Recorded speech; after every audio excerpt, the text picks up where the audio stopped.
When she closed her eyes, she remembered that day, and she, crying from guilt, and also the voice of the priest who calmed her down. He told her to pray, and if God heard their prayers, he would save them from this fate.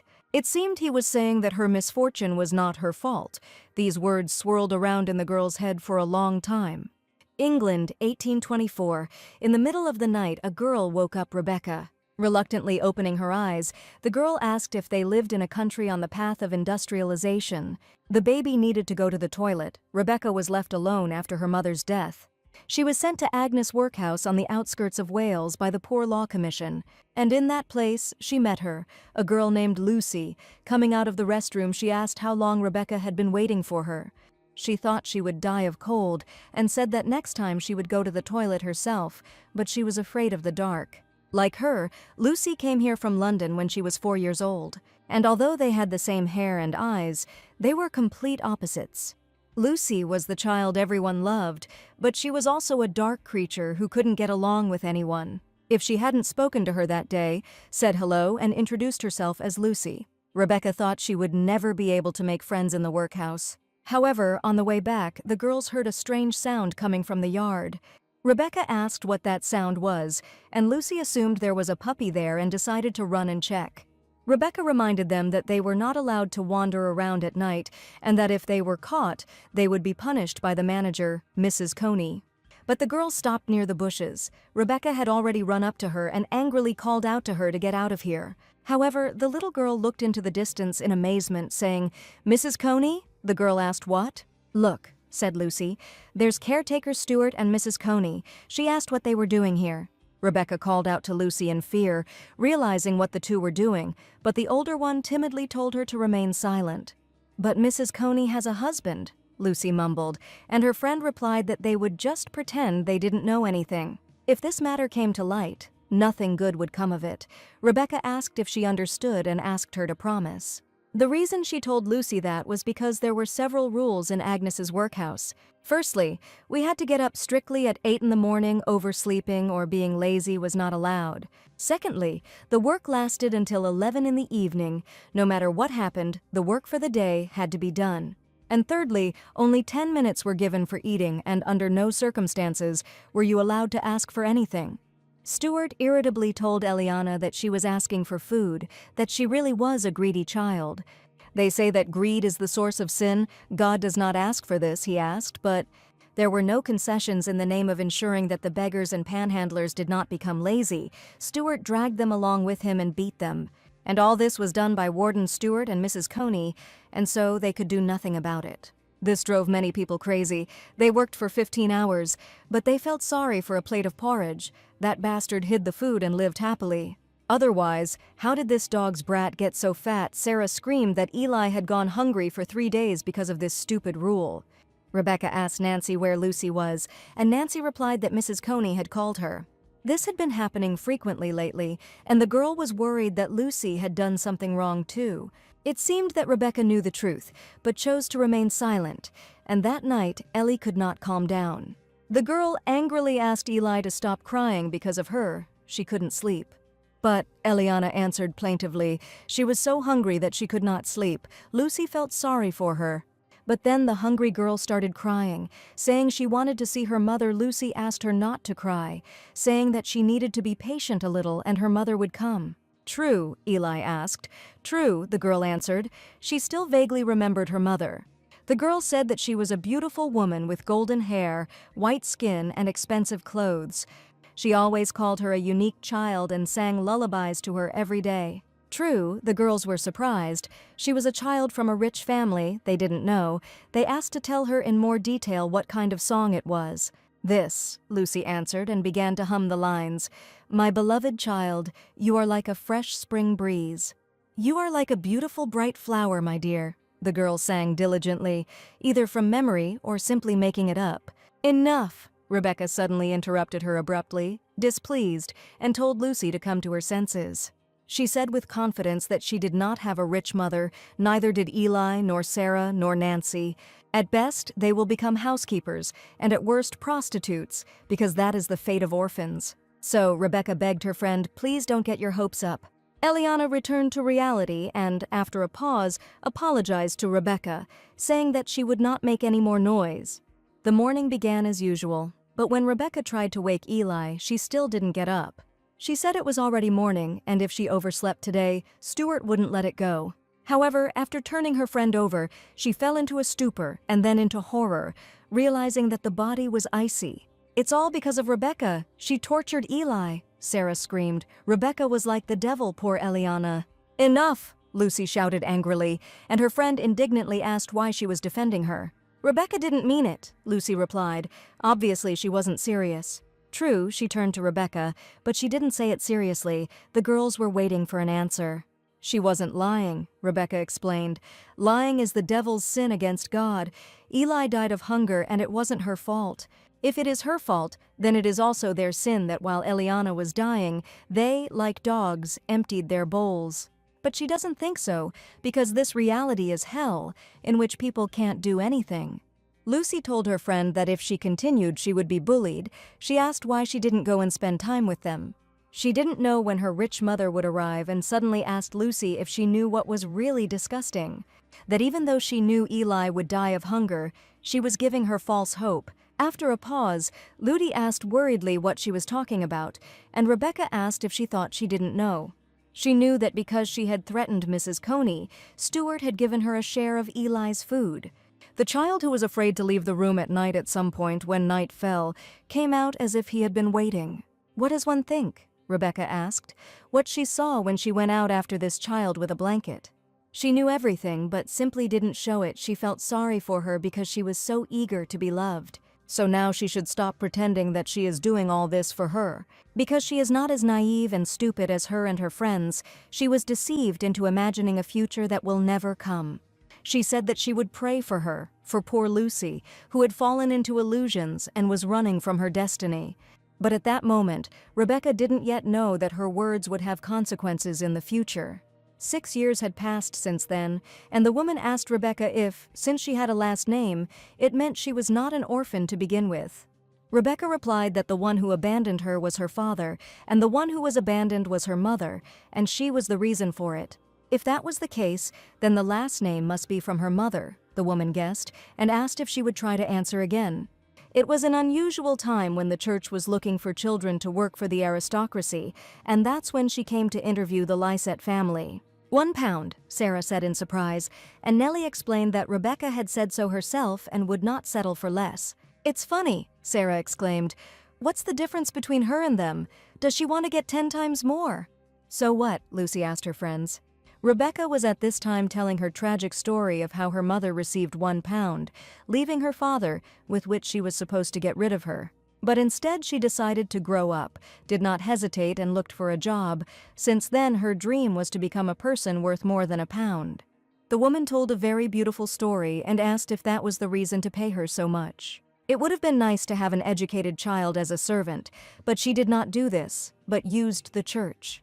Rebecca asked why she decided to save one of the poor orphans and said if she would buy it for a pittance.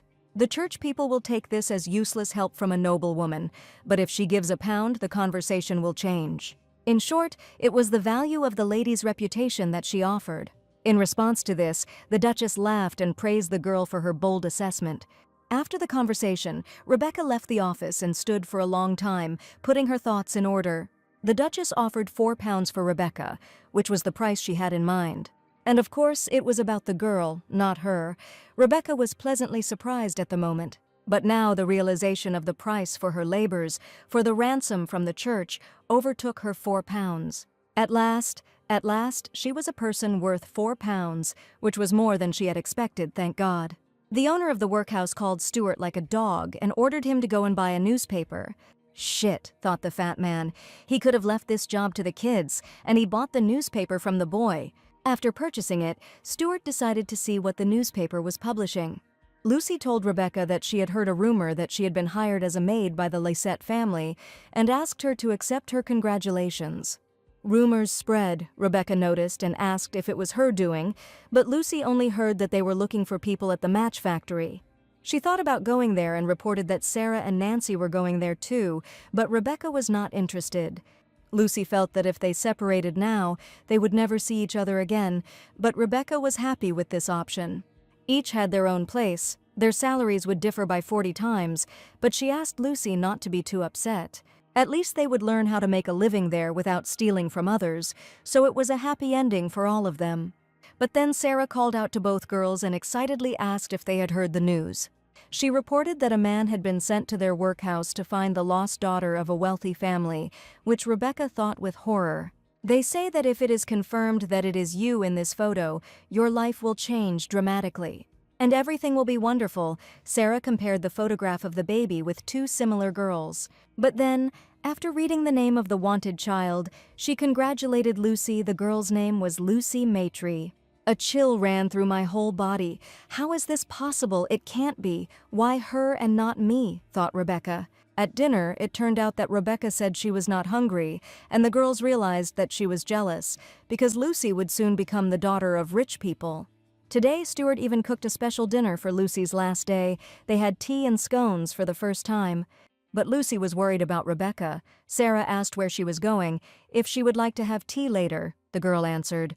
Apparently she went to look for Rebecca, Nancy said, and indeed Lucy is too kind. How is this possible? She screamed in the prayer room. She never acted hypocritically or told lies, but why not her? Why?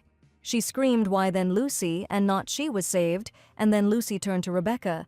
The girl slowed down, calming her anger, but still asked Lucy, still irritated, how she knew she was here. The girl explained that every time she wanted to run away, she came here and she knew that she hated her. After what happened to Eliana, Sarah and Nancy mistakenly thought of her as an indifferent and cold person, but still she prayed for her. Other people may not know, but she was sure that she was a kinder and warmer person than others. Therefore, she asked Rebecca not to be too upset and promised to hire her as a maid, joining the Maitre family. She meant it because her parents would never come for her, Lucy said cheekily. Rebecca was speechless, and Lucy continued, poor Rebecca looking down on her. She thought that God was not on her side, and ordered him to answer her which of them lived in illusions. Rebecca couldn't hold back and angrily threw Lucy to the floor, clutching her throat with both hands. And in my head I heard the priest's words, "Pray, Rebecca. If God hears their prayers, he will save them from this fate." No, it was all a lie. God was never on her side, even if it seemed to her that he would take her hand. Every time he had the opportunity, he instantly plunged her into the abyss of despair. But only now, when nothing could be fixed, did consciousness begin to return. And breathing heavily with anxiety, Rebecca finally saw the murdered Lucy in front of her. But she couldn't believe what had happened and said that she needed to wake up, asking if this was all a joke. She asked if she was sad, and the answer was no. She just realized it. The only one who could save her was herself. She said that from the workhouse, Agnes, the Maitre family was not a place for people like her to be snooping around. The men asked her name, and Rebecca appeared on their doorstep like a ghost in the night. And smiling broadly, she said that her name was Lucy Maitre. Agnes Workhouse, may God's grace always be with you. The house was on fire. At night, the weather was just as unsettled. There was a thunderstorm, and the child was allowed into the estate. There was talk that she was the only survivor of the workhouse fire and claimed to be Lucy Maitre. But there were doubts. I remembered the countless number of scammers who came here. A noblewoman approached Rebecca and asked if she was Lucy. It was clear at first glance. As Lucy described, she was a beautiful woman with golden hair, white skin, and expensive clothes. Soft, curly hair like Lucy's, beautiful eyes with a kind look, probably surprised by the news of the fire. And she hastened to check whether the surviving child could be her daughter, having found her mother after many years. She should behave differently. The woman asked if she recognized her, and Lucy apologized. She lost her parents when she was little, so she didn't remember much from that time. But she remembered the voice that always called her a unique child and sang lullabies to her every day. My beloved child, you are like a fresh spring breeze. You are like a beautiful, bright flower. My dear, as soon as Rebecca finished, the chair fell from under her feet, and the woman hugged her. The security guards became alarmed. But suddenly I saw this touching scene, making sure that the lady was okay. It's her, the woman repeated, crying. It's her, tenderly pressing the child to her chest.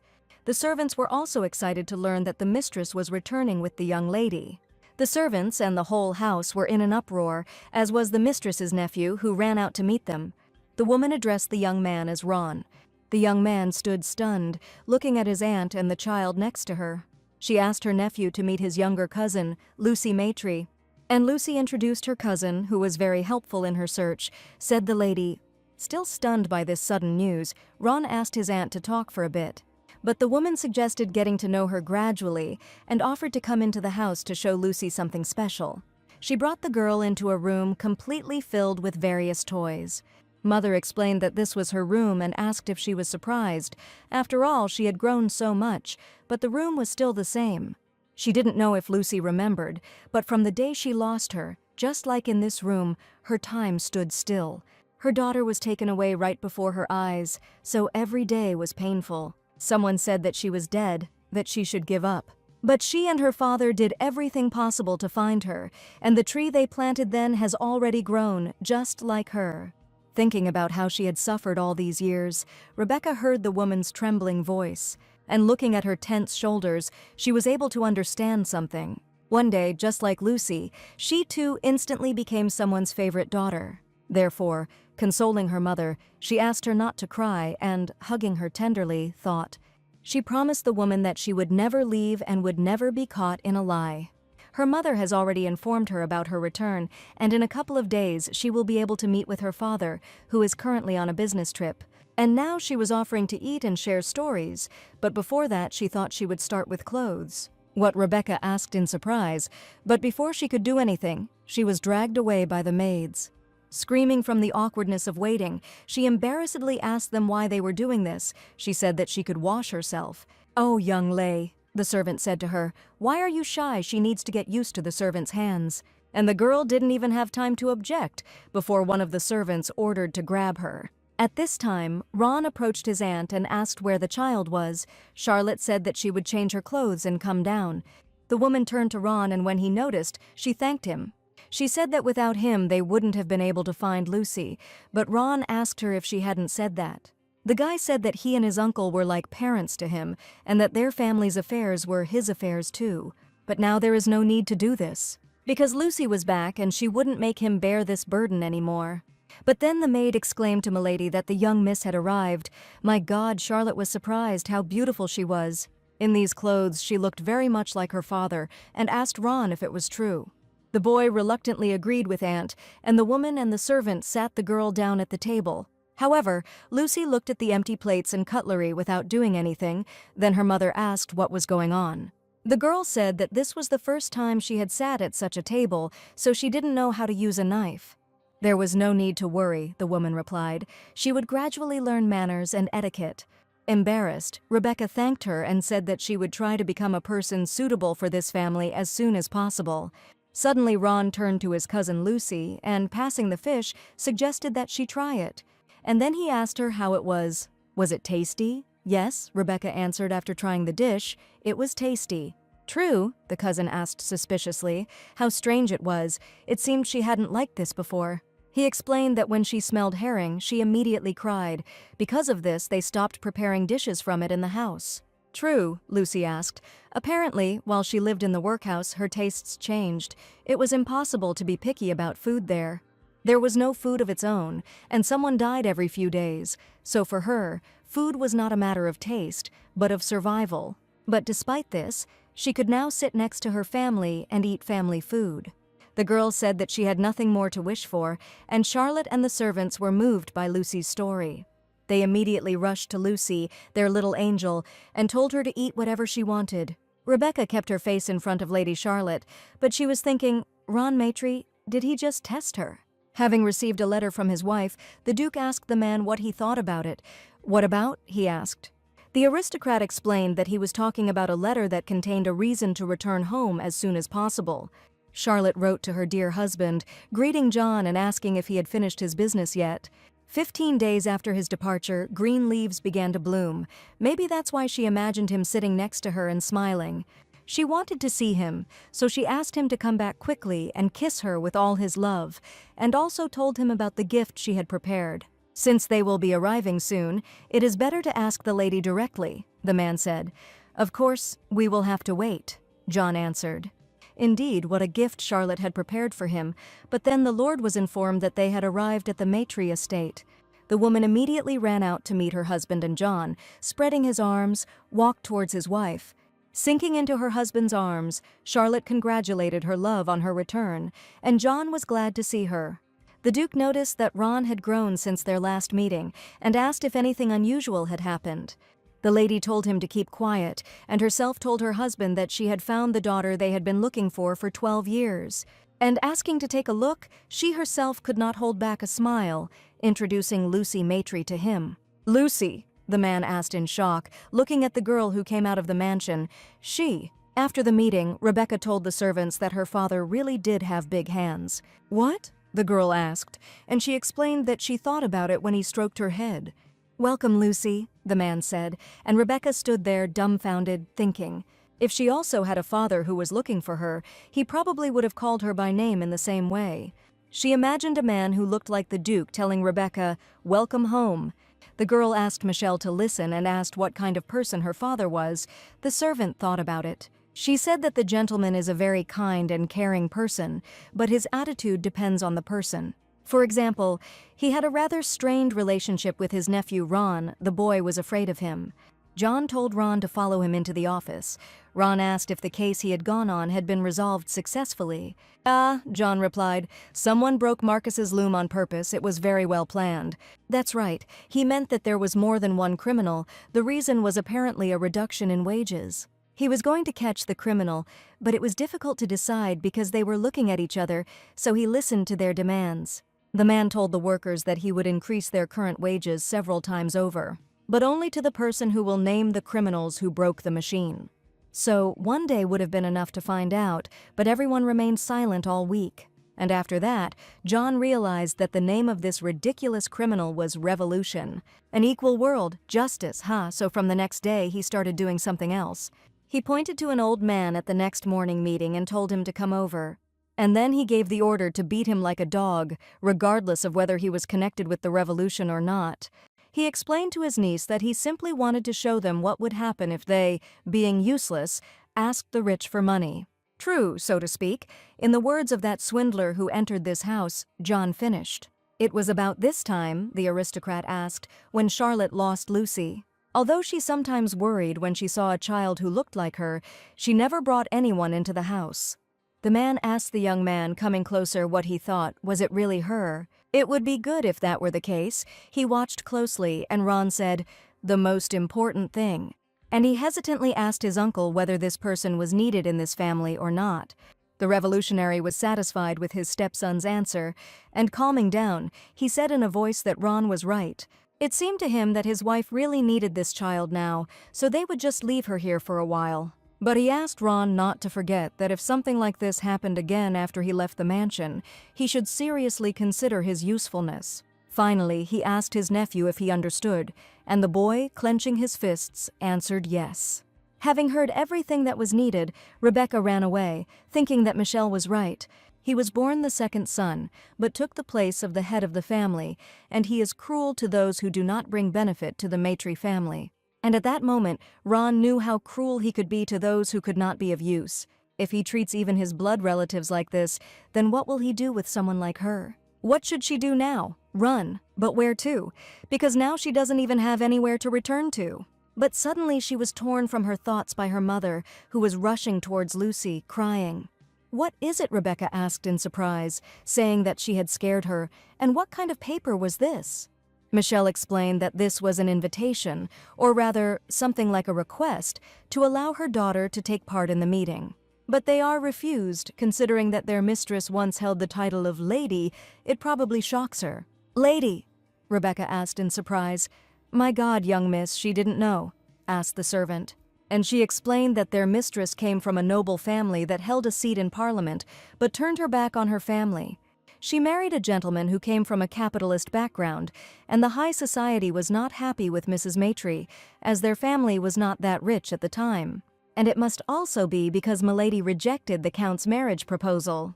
So, in a word, Rebecca summed it up reproachfully, the Maitre family is rich, but not honorable. Michelle had told Miss that it was a bit much to say that, but Charlotte said that Lucy was right, and it was all because of her. However, at that time there was something more important to her than the honor of the family, Mrs. admitted, and that was John's beauty. What? The servant and her newly made daughter asked the woman, stunned. But Charlotte immediately began to justify herself by saying that she was a very young girl then, and everyone was weak in front of handsome men. Rebecca still couldn't figure out whether she liked her husband or not, but then the girl said that there was one way. The girls looked around in surprise. She asked if maybe they knew Mrs. Wolfe. It was the so-called invisible hand that helps people enter secular society with practical success. It was rumored that the marriages she had a hand in were always successful, and that she was at the head of high society.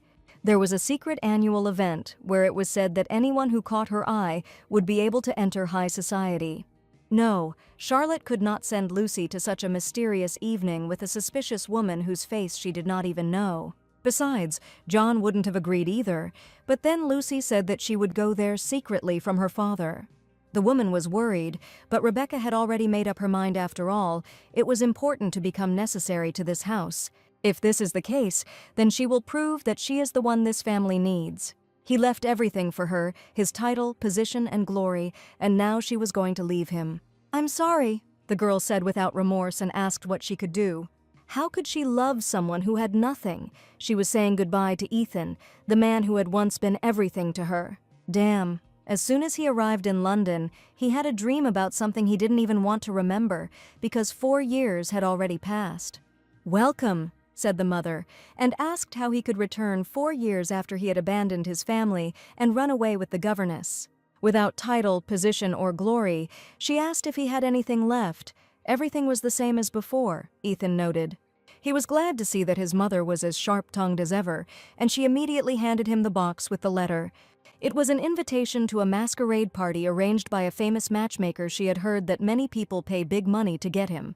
But they got it for free. Does he know what that means? Apparently, Ethan replied, that he is a pretty good stallion. Unable to restrain herself, she hit him in the face. And she screamed, which means that they paid attention to him. While he was gone, she defended the honor of the Grey family from his scandal as best she could. Mother shouted that now he had to do what she said, calling him an irresponsible boy. After a pleasant meeting with his mother, he left the office and, disappointed in himself, thought about what he should have done. Sam turned to the young master and asked what had happened. He returned without saying anything. And he also asked what was wrong with his face, but Ethan thought about what he should say before answering. He asked if it was lucky that it all ended with a slap in the face, and explained that he was talking about his mother. She usually doesn't show her emotions, but now she's clearly disappointed, and this love affair now seemed funny to him too. Sam asked the young gentleman what had happened to Catherine, and Ethan replied that they had separated for 3 years already. More precisely, she left him. Not even a year had passed since they left the mansion. She thought that he would make a duchess out of her. But somehow, when she followed him, there were more difficulties than when they were in London, and she left, saying that she could no longer live like this. But after these words, he waited a long time for her return. But she never returned, so he came back here to London, Sam assumed, to find Catherine again. And Ethan asked if he thought he was being naive. He had more important things to do. Sam asked what he meant, and the young gentleman replied that he had to please his mother first. At the same time, the letter they had been waiting for, Mrs. Volcom's invitation, finally arrived at Maitre's house. "It came with it?" Rachel asked as she opened the box. "Right," Michelle answered. They worked hard to keep it a secret from the master, and the miss thanked them. But Charlotte was still worried that if everyone was hiding their faces, then how could she attract her attention? She asked if they knew anything else about her. Well, the maid had heard that she was a decent old lady. No, judging by what the other one heard, it was a young girl, while the other one heard that she was a ghost who was 500 years old. She had undoubtedly been in the matchmaking business for a very long time, so Charlotte thought she was a really decent old lady. "No," Rebecca answered. She didn't think that was how her mother asked. "Why then?" This is because if she really were a respectable old lady, she would not have started holding such secret evenings in the first place. Moreover, judging by the fact that despite hosting so many parties she never revealed her face, it is obvious that she is a high-ranking person. The waiter greeted the distinguished guest and asked if she would like a glass of wine. Rebecca sat up and wondered where she could be, as there was quite a lot of noise around her. Since this was a party with a purpose, she must have been watching from somewhere above, she thought. After spilling wine on the guy, she apologized, saying that she had been trying to find someone and had not noticed him. And noticing his dirty clothes, she asked if he was okay. The guy hesitated and asked if she didn't think it was too revealing. What? Not understanding what the guy was talking about, asked Rebecca, and he, realizing his mistake, apologized. Ethan admitted that he thought she looked completely desperate. Desperate, Rebecca asked what made him come to that conclusion. He explained that first of all, she was holding the glass incorrectly. It should be held by the stem, not by the cup.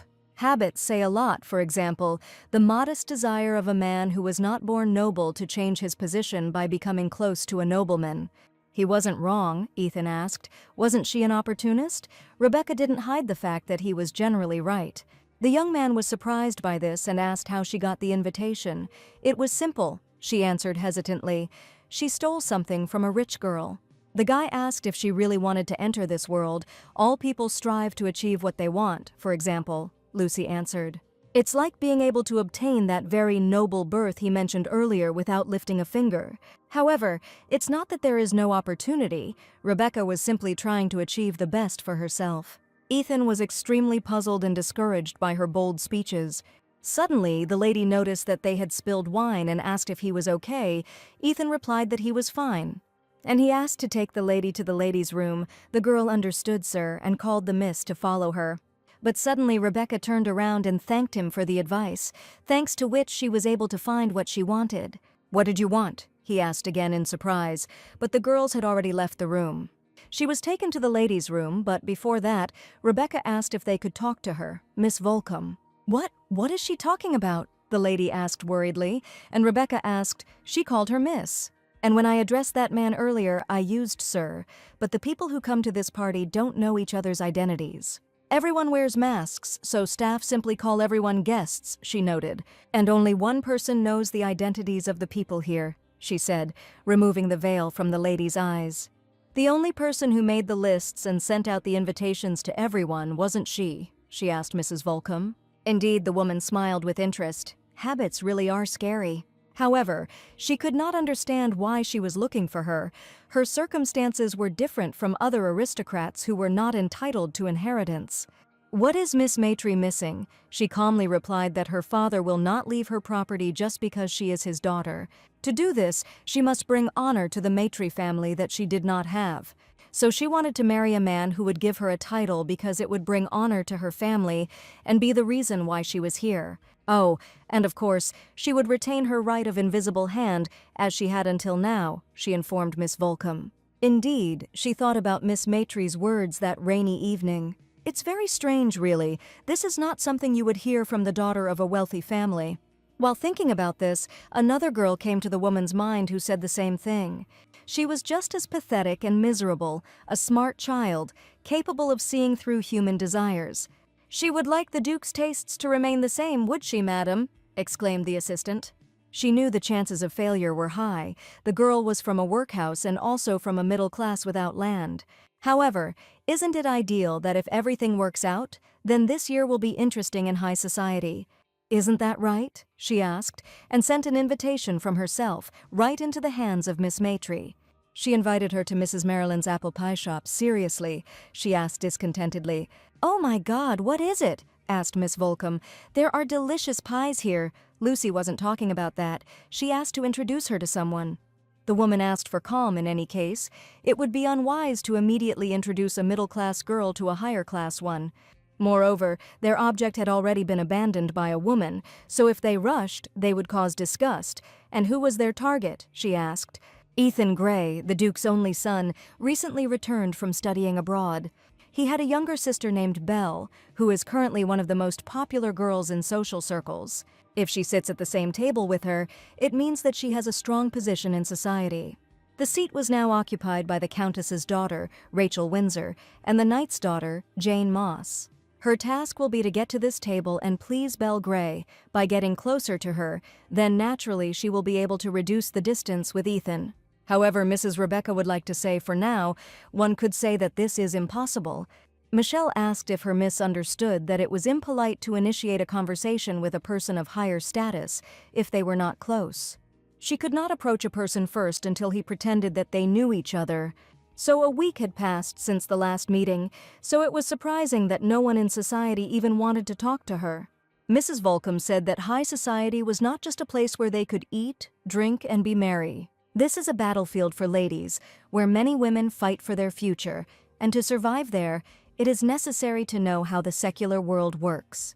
People who can't even eat what's offered to them with a spoon don't get pie, Rebecca thought. There had never been anyone who would have shared something like this with her in the first place, she realized with horror, and the girls who at least somehow tried to get close to Miss Gray were successfully neutralized. There seemed to be a real battle going on around Miss Gray, but in the end the knight's daughter was guarding their peace. They just wanted to say hello to Miss Gray, but they weren't even allowed to speak. Maybe she was bragging about sitting at that table. That's not the point, explained the other girl. She's just on guard. It's almost golden apple season. Golden apple, Rebecca thought in surprise, and decided to ask about it upon her return. Charlotte explained that it was a kind of charity event held by nobles in London. Realizing that her daughter was interested, the mother asked if she wanted to participate and said that she would tell her a story. One woman once received a piece of a golden apple from an artist she sponsored, and now every year a lucky woman is chosen. The winner received a golden apple and a couple to manage the following year's event last year. Miss Gray won. The most beautiful girl in the world. After hearing this, every girl will want to get this title. If rumors about him spread, then it would increase the chances of marriage, Rebecca thought. She was confused by the word each, and remembering one of the ladies from Miss Gray's retinue, she decided that this was not so. God, this is rare. My mother asked if she really liked someone. Maybe it was someone from a famous family. The girl was surprised, and Charlotte exclaimed that she was jealous. There was a time when she was like that too. She asked if Jacqueline remembered. The next day, when she ordered her dress here, all the girls in London went to her shop. How could she forget? That day she was very confident and more reserved. Just looking at her, she felt her nobility. And now she couldn't even choose the dress she wanted her daughter to wear to the party. Did everyone really dress like that these days? Almost crying, she said that Lucy would look better in lighter and nicer clothes. Nothing could be done. The atmosphere in society now was different from when she was young. If Lucy did not follow fashion, it would not do any good. Charlotte knew it was also because Lucy had a low status, but she still felt sorry. If she were in the past, she would have chosen something else, the mother admitted. And Rebecca immediately asked what she would choose. She was interested and she asked to tell. What choice would Mother have made if she had been an aristocrat? Asked her daughter. Miss Moss ran to meet her friends and called Miss Gray and Miss Windsor.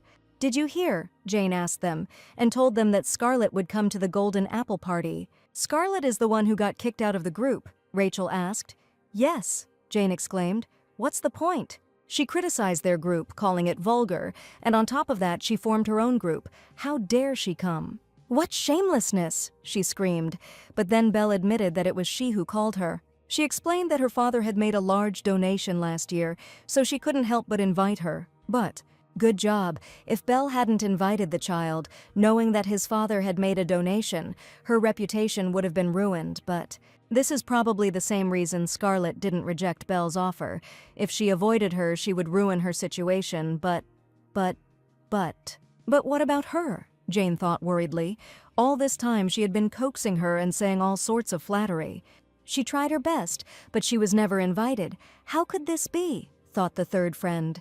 The three of them arrived at the veranda where a crowd had gathered, and Belle asked what was going on. And the girl anxiously pointed to Miss Belle ahead at the lady sitting proudly at the table. She was going crazy, the girls whispered, because she was the only one sitting at Miss Gray's table. The girls asked how influential her family was, and Rachel couldn't take her eyes off her. Look, Jane immediately started up and shouted, asking if she had gone crazy and how dare she sit there so unceremoniously.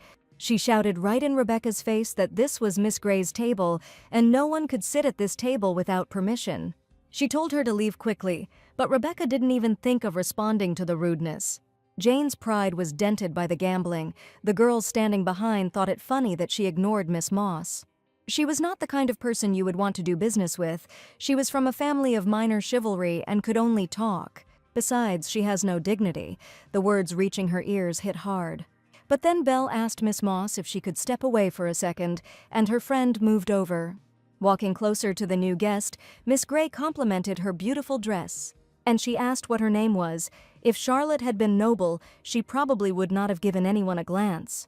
She would simply sit in the highest place, where people would look up to her, and drink her tea more elegantly than anyone else. In any case, only people equal to her could talk to her, so no one would dare say that she was lacking something. This was the answer of the former noble lady. Sometimes noblemen get to know each other this way. Rebecca forced a wide smile and said her name was Lucy Maitre, asking what her name was. Belle asked if she knew her, saying that she knew everyone here and everyone knew her. Lucy sighed and admitted that this was her first time in London society. After a pause, Miss Grey said she understood, clearly interested in the lady. She asked if she had arrived at the beginning of the season, and where had she been all this time? In Wales, Lucy answered, and now lives near Hyde Park. Hyde Park, Jane thought in amazement, is where the most elite of London's elite live. Rent wasn't exactly easy, Belle suggested as she sat down opposite the girl. Luckily, Rebecca answered without a twinge of conscience. This was her house, so there were no such worries. Interestingly, she introduced herself as Belle Grey and said that it seemed like they could be good friends. In that case, how about the charity ball next week? She asked, shaking his hand. It's amazing, Mrs. Volcom said, asking how she could lie so easily and have it immediately exposed. But Lucy wasn't lying. She really was in London society for the first time and lived near Hyde Park, and she wouldn't have achieved anything by remaining silent. So it would be better to pretend to be a provincial aristocrat, even if they found out, asked the missus, warning that Belle was no simpleton. Surely she immediately recognized her showiness. Then why did she invite her to a charity event? Lucy asked. And then Miss Volcom admitted that it was she who dragged Scarlett to this ball. Before Belle got the golden apple, Scarlett was the most popular, but as soon as another became the favorite, she was banished. Does she really think Belle would want Scarlett to have the golden apple again? It's all logical. People are always drawn to beauty, and there is nothing more attractive than something new. Then, if she can't keep the golden apple from Scarlett, Lucy asked tensely, and the lady asked, isn't it too late to think about it now anyway? Whether she, Belle, or Scarlett loses or wins, Belle will just throw her out. What was important was not the golden apple, but how she would win Belle's heart, the woman explained. And to win someone's heart, there is nothing stronger than sincere feelings. Rebecca told Michelle to hurry up or they wouldn't finish before dawn. The girl, out of breath, trudged after the lady, asking her to wait and asking where they were going. An order, she explained. No, Michelle shouted. She meant who, when, where, and what kind of an order gave her. Why are they climbing into this suspicious area? How did it happen? Lucy asked thoughtfully. And she answered, they say, some artist's house, what? The servant said. But then Rebecca stopped, looked up and said, I think I found it. It's here. Are you sure? Michelle asked anxiously. This definitely isn't some killer's house. If they knock, they will find out, answered the miss and asked if anyone was home, calling Mr. Lawrence. She already thought that there was no one at home, but then her grandfather looked out of the window and asked who was there. Rebecca apologized for disturbing him and introduced herself as Lucy Maitre, saying that she had come to give him something from Mrs. Volcom. The man had never heard the name before and thought she had the wrong address, but Lucy was convinced otherwise and asked if he was Mr. Lawrence. The girl explained that she had come to give him a letter from his patroness, Miss Melissa, and also to inform him of her death. As a result, the grandfather let them into the house and, having received the letter, said, well, she died.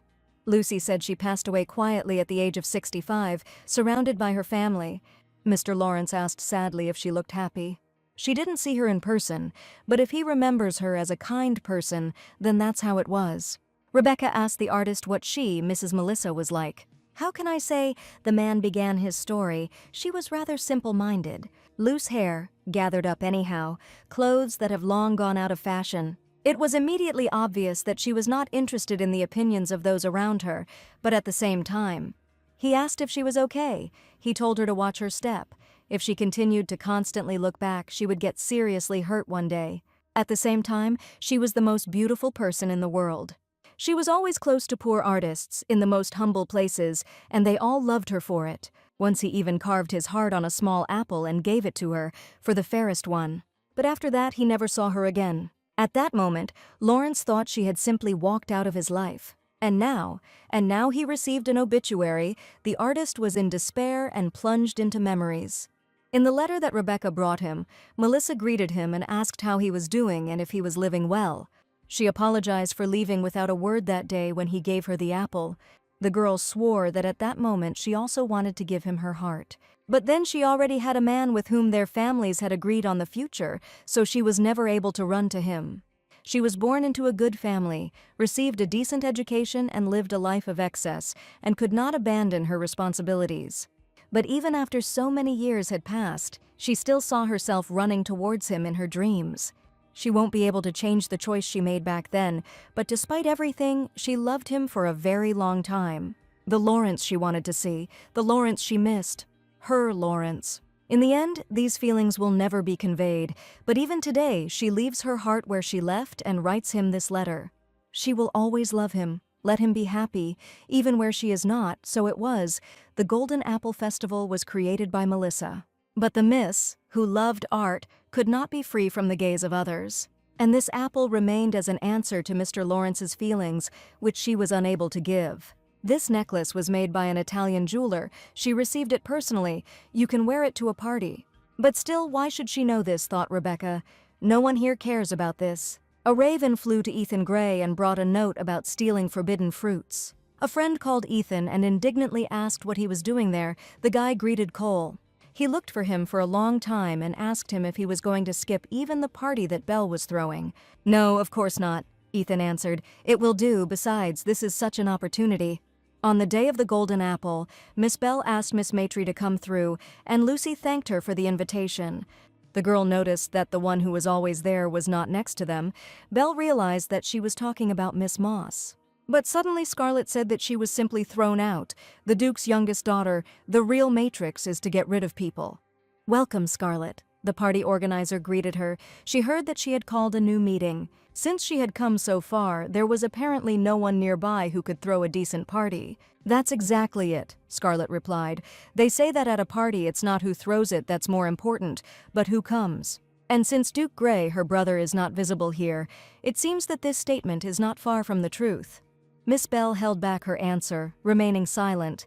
But anyway, Scarlett continued, there was no need to be so disappointed. When this party is over, at least for Belle, it will be a truly special night.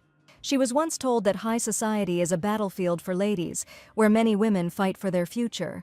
To survive there, a lady must understand how society functions at the time. It seemed stupid to her. What kind of war could there be without weapons? But judging by the atmosphere today, she suddenly began to understand this. By the way, Rebecca thought, why is she so confident in herself? She thinks that she will get the golden apple. But suddenly Rachel turned to Miss Matry and asked if she could speak to him for a moment. Yes, she answered hesitantly. She hadn't seen a real golden apple yet, she asked, and offered to show it to her. This man, Rebecca thought, was she really showing concern for her now? The lady was served a glass of wine, and Belle snorted as she snatched the glass and drank it down in one gulp after talking to Scarlett. Hateful bitch, and she's an outcast. Belle was angry. How dare she mock her in front of everyone? Suddenly she saw Sam, and coming closer, ordered him to tell her where Ethan was. What? The young man was surprised. Did he not come in the end? It's strange. Yesterday he said that he would definitely come. Belle screamed indignantly, asking if he was serious right now, screaming that she had been preparing this party for a whole year. The whole of London knows about it, and now Ethan just doesn't show up. That's completely normal. She ordered them to find him. Bring him to her, even if it takes a lot of effort, but find him. If he's not there by the start, then they're done for, along with Ethan. But Sam refused with absolute calm, which the girl asked, stunned and still angry. The guy repeated that he said no, and the fact that Ethan was avoiding her was fundamentally not his fault. Moreover, she doesn't even ask him, but orders him. The guy pointed out her indecent feature. He's not Miss Moss, whom she uses when it suits her, if that's how she treats everyone around her. No one, not just Ethan, will want to see her. So maybe she'll finally start living up to her name, the world's fairest Miss Belle Gray. Is this it? Rebecca asked in surprise, looking at the old and no longer golden apple. Rachel knew it was not what she had expected. It had sparkled at first, but over time the gold plating had peeled off. But that is precisely why this apple has become a symbol of a tradition that is already 40 years old. Mr. Lawrence, he once had time to cover trees with gold leaf, but now it's not like that at all. There was a leak from the ceiling, and she asked where he spent the money from selling the paintings, but the old man didn't have money for paints, so what kind of repairs were there? After thinking about his words, Rebecca's face changed, and Rachel asked Miss Matry what had happened.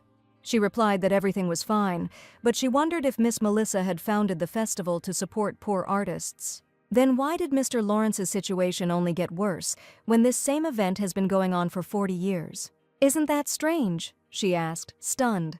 "What exactly?" Rachel asked. Previously, the state distributed humanitarian aid to the poor, but the children never received this aid. She asked Miss what she thought. Why? How should she know? Rachel asked in surprise. This is exactly what we are talking about. The sponsors did not know in whose hands everything ended up and how they managed it. Rebecca asked Miss Windsor if she knew where and how the donations from this ball were being spent. "That's it," the girl began to answer, when suddenly the windows of the upper floors broke. A huge chandelier fell between Rachel and Rebecca. There was no light, and she thought, what nonsense. People around were shouting that these were robbers, there were quite a lot of guys, what was going on? But as soon as one of them snatched the golden apple from Rebecca's hands, she screamed at the infection to stop. The girl immediately rushed after the robber, and Rachel anxiously called out to Miss Matry. Ethan was surprised to hear this name, and Rebecca kept chasing after him, but lost sight of him. Where did he go? The girl thought, frowning, lost, trying to catch her breath after running. Suddenly there was a click behind me, and first a gust of wind touched my head, followed by a cold muzzle. Ethan asked why she was chasing him. Even if she caught him, she still couldn't do anything. Rebecca raised her eyebrows in dismay and said that she should be the one saying that. She asked the guy why he was doing this. This apple wouldn't do him any good anyway. Or maybe that was his goal all along, which is why he didn't even try to take her necklace. He just wanted to ruin this ball, Rebecca asked. Ethan offered to speak frankly. It was not he who ruined this ball. They are the ones who spent most of the money on this ridiculous beauty contest. Can't she see these one-day floral decorations? Chandeliers that make it unclear whether it's day or night. While they spend thousands of pounds, hundreds of people die on the street. The ball, which was called a charity for 40 years, was always dedicated to the glory of the golden apple. Maybe it's time to end this. It's time to understand that poverty is not beautiful. So what? Rebecca asked. If the ball ends, what will change? What will be different? Will the world change? Everyone will suddenly be free from poverty and become happy, she shouted. Don't make me laugh. Such a world will never exist. For people who don't even have tomorrow, hypocrisy or charity, what difference does it make? She, as expected, did not let me down, the hopelessly naive girl Matry, ordering me to give the apple to her so that at least her life would change. A shot rang out, and Rachel, who had come running at that moment, screamed if she was okay, seeing blood on her face. What that just was, it was rage, like it could shoot at any moment, anger directed at her. She said it was fine, just some broken glass, and asked what was wrong with the ball. Rachel gasped in alarm and said, yes, they still have a big problem in the hall. And she worriedly reported that Belle had also disappeared somewhere, and Lucy, shocked, asked what he said. The girls then ran to look for Miss Gray. Where the hell did she go? Thought Rebecca. Suddenly she heard crying from behind the door and looked inside, calling for Belle and asking if she was there. Walking deeper into the room, she saw a girl under the table and asked what she was doing there. She explained that people were looking for her everywhere outside. There was panic. No, she answered. What? Asked Lucy. Don't come any closer, Belle screamed, grabbing the book. She said not to come any closer. Miss Gray, Lucy exclaimed, not understanding what was happening, and asked what she would open. But suddenly she took a closer look at the condition of the girl's skin and said in amazement, your face. You saw? Belle asked timidly. Lucy was surprised. Goosebumps ran down her neck. I saw it, Belle confirmed with horror, looking directly at her. It's the end for her. Now everything is definitely destroyed. Her voice trembled. She gasped. This holiday has been held for 40 years in a row. Why did this happen to her? Lucy asked the young lady to calm down, because it was not her fault if she just came out and explained everything. I don't want to, not for anything, the spruce answered with a sharp cry. If she leaves, everything will return to how it was before. Once again, as before, horror penetrated the girl to the bones, returning her to 10 years ago. She walked around the room all day long. The maid looked in on her briefly and her whole face was red. A shy, quiet, always huddled and reserved girl, that's how she was described in childhood. The nanny asked if she wanted some tea, and she brought her Mrs. Marilyn's favorite apple pie. "Sweets help you feel better," Belle thanked Catherine modestly. She asked the girl what had happened and told her that Scarlett had come in the morning. "Scarlett?" asked Catherine, "the beautiful, popular girl who always goes with Miss Windsor." Belle answered that she had long wanted to be friends with her and her mother invited her to the mansion. "But Scarlett said she didn't look like the Duke at all," Rachel asked. The girl explained to her that she was talking about Miss Grey. They say that the brother and sister do not get along well. And today she finally understood why, hoping that it was not contagious. Catherine answered after a pause. It must have hurt a lot. Bitter tears of resentment rolled from the girl's eyes, and the nanny said that the lady was mistaken. She explained that Ethan was avoiding her because he lost his birth mother. Some separations are impossible to forget, especially when the one you thought would be your eternal companion leaves. Trying to be happy as if nothing had happened wasn't easy, but Belle liked Ethan. Catherine thought that he felt something for her too. He sometimes even asks her how she is doing. The girl said that they were similar, gentle and warm with beautiful souls. The most important things are always invisible, so she thought she was already beautiful enough. It was the first time someone told Belle that she was beautiful just the way she was. So she told her friends that this is why she thinks Catherine is a really wonderful person. She could chat about her for hours, and Sam began to get very irritated, all the time, "Catherine, Catherine." He said honestly that he was already sick of listening to the same thing. "What do you mean she's beautiful the way she is?" the boy asked indignantly and simply called her a liar. Belle told him not to speak ill of Catherine, and Sam shouted at her to calm down and come to her senses. He was indignant about the fact that she melted from a couple of words from some governess. He was ready to swear that, in fact, she had other thoughts. Suddenly, Rachel gasped and noticed how particularly sarcastic Sam was today. And she shrewdly asked if he was really jealous, hitting the proud young man's target right on target. "Jealousy?" he asked angrily. Why should he be jealous of this pumpkin?" He told Belle not to have any illusions. No one in this house was interested in her, neither Scarlett nor Windsor. Even her great Catherine, if it weren't for Ethan, no one would want to stand next to her. The next moment, a piercing scream was heard, and the children began to fight. "You're something, miss," said Catherine, "but why jump into a fight right away? What's the point of training her then?" "He is a liar," said Belle, and asked if it was true. "Yes," the teacher answered, "she is not a pumpkin at all." But Belle wasn't talking about that at all, and she wondered if Catherine would be there for her even if Ethan was gone. But she asked to forget, and after several years she received an answer to the question she never dared to ask. The butler of their house informed Miss that Catherine had left for London with the young master. Without saying a word, some separations are never forgotten, especially when someone you trusted leaves. It's not so easy to become happy again, and having come out into the world, Belle admitted that Sam was right. Catherine is a liar. She said that looks are not important, but she always showed off her luxurious red hair. She hated Scarlett too, but she really wanted to be like her. In the pouring rain, she asked either Sam or herself if she could be like that, or will she become like her, like Catherine? Since then, she tried her best to become beautiful, and when she began to take care of her appearance, people began to admire her. In the end, she was given the honor of the golden apple, but now that everything is as it is, how can she go out to people like this? It was too cruel, and at that moment, Rebecca, looking at this child drowning in despair, knew what she had to do. And then, at that very moment of realization, she felt like the most disgusting person in the world.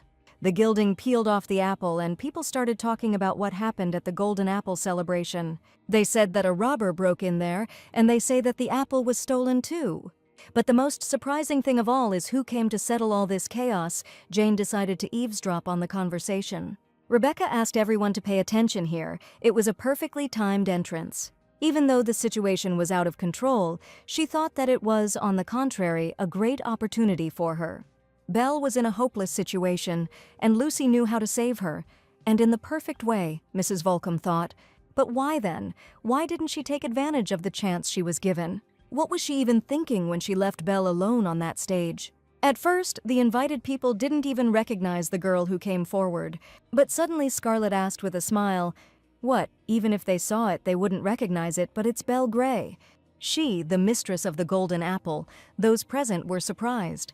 At that moment, being alone, Rebecca asked the young lady to get up. If she simply hid and left the hall, her entire reputation would collapse in an instant. This party was already a failure, Belle whined. Even if she went out looking like this, it wouldn't change anything. Then Rebecca offered to go out instead of her. If that was what she wanted, she could go out and calm everyone down, give them the answer they were waiting for. But then she will not only destroy a 40-year-long tradition, but will also forever be remembered as a coward who ran away and blamed everything on others. But that's not true. Even if Belle Gray isn't the most beautiful woman in the world, she's the one who deceived everyone and took over the glory of the golden apple. Just as she once decided not to fall for empty words of consolation, today she must simply play the role she has chosen for herself. It is better to be the one who deceives than the one who is deceived, and with these words they went out into the world. They shouted what was wrong with the golden apple, whether the apple with a 40-year history had really been stolen, and asked Miss Gray to answer. What she had lost, Belle finally answered, taking a deep breath, was just a piece of wood. The aristocrats were discouraged by her speeches, and Belle answered everyone through Lucy's words that he no longer sparkled or was beautiful, just a useless object. Scarlet screamed, asking if she was serious, if they weren't ashamed to say such things, being the owner of the golden apple. Then Miss Gray, grinning, asked to tell Scarlet what she could answer. And she asked, as if not only her but the whole nation, what makes this apple so special? Of course, this apple is a long-standing symbol of this party, but no one present knows the real meaning. Once it symbolized pure passion for someone, and then the responsibility and duty of an aristocrat. And now it has become just a decoration, a symbol of the beauty contest, which is why today she stands before them looking like this. Because what is more important than an apple that has lost its essence is their sincere desire to do good deeds. In the words of Rebecca, Belle believed that they would be the beginning of these changes, to the glory of the renewed golden apple. But it seemed that the aristocrats did not agree with the opinion of the two girls. There was deathly silence. As expected, Scarlet thought with a grin, such words would not touch people's hearts. But suddenly, unexpectedly, confident claps were heard from the crowd, Sam being the only one who supported Belle. To the great surprise of the young men, the clapping gradually began to spread throughout the hall. Tears came to my eyes. That's what a true, loyal friend always is. It was a truly magnificent speech. Thanks to Lucy's leisurely clapping, Belle Gray received the admiration and support of everyone at the party. Rachel, having finally found her friend, exclaimed, "Belle, what does this all mean?" She was worried. In fact, she should have gotten all this herself, so why did she do it? Mrs. Volcom asked. She thought that Lucy at least knew how to stand her ground, asked, she didn't think that she sent her to Mr. Lawrence for no reason. Of course not, Rebecca answered. Naturally, she knew what she had to do, leaving that child in despair. It was just that the one who was there was a face she knew all too well. She didn't want to go back to the past again. That's why she couldn't do it. Mrs. Volcom said she would definitely regret this day. Why? Asked Rebecca. The fact that she won Belle's heart remains, but if this feeling disappears before meeting Ethan, does she really think that she will have anything left in high society? That is why it was so important for her to show herself to people. Because dumping a dud like her is no problem for Belle, and besides, she already has a good example nearby. And what should we do now, she asked the matchmaker, and why is she asking her, asked Mrs. Even if you hand it to her on a silver platter, she still won't take it, and she suggested trying to ask her new friends for something. But a truly hungry person will stop at nothing, she explained and wished him luck.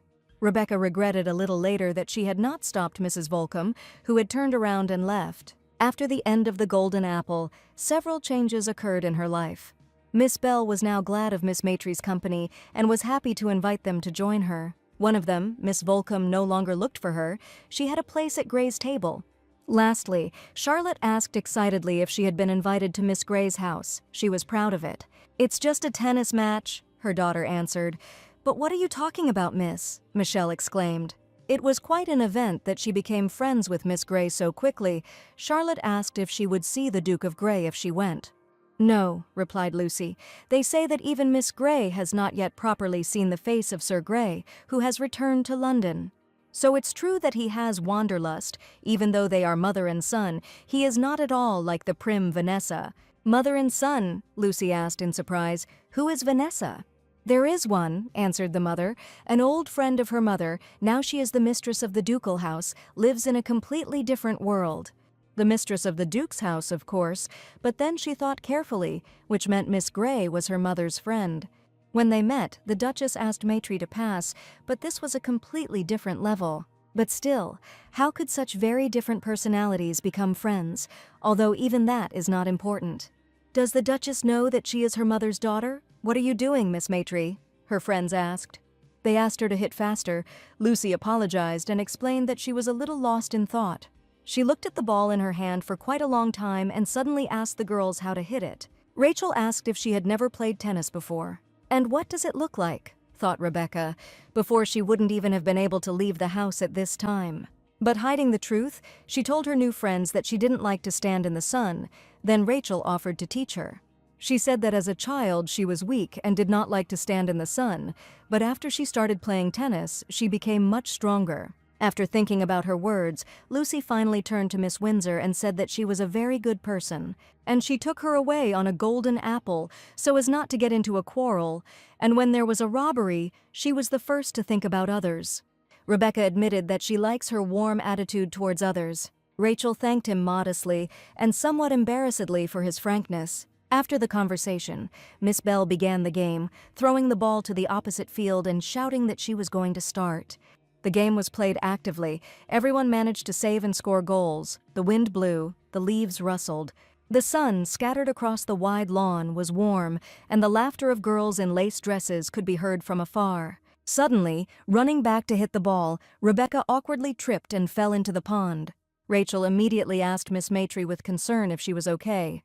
Surprised by what had happened, Rebecca simply sat in the pond for a while. But for some reason, even so, it seemed that in such a place, she too could simply be happy. A smile appeared on his face. Upon returning to the estate, Belle invited Lucy to change into her clothes. Having finished changing, Lucy headed towards her friends, but when she decided to braid her hair, she realized that there was no ribbon. Thinking she was still in the room, Lucy turned around, and on my return I came across Miss Moss, who was rummaging through Miss Grey's things. Rebecca asked Jane what she was doing there, and the girl's heart sank. At first, Rebecca was still a bit surprised, but then her eyes relaxed when she saw the necklace. She started to point at him, but Miss Moss immediately handed her the ribbon she had dropped in the pond earlier. "Thank you," Rebecca replied, not entirely sincerely suspicious of the girl. And having received her ribbon back, she told the girl that she would go forward. Jane saw her off with a tense smile without answering. "Damn!" she thought in horror when the door closed. Had they really opened it? No, she thought worriedly. If they had found out, she would not have come out with such a calm face. But this oppressive silence, Jane thought that she was going crazy because she still understood this. Having been staring at her for some time, Rebecca asked if she had anything to say. "Ah," Miss Moss asked in surprise and answered nervously, "No, nothing."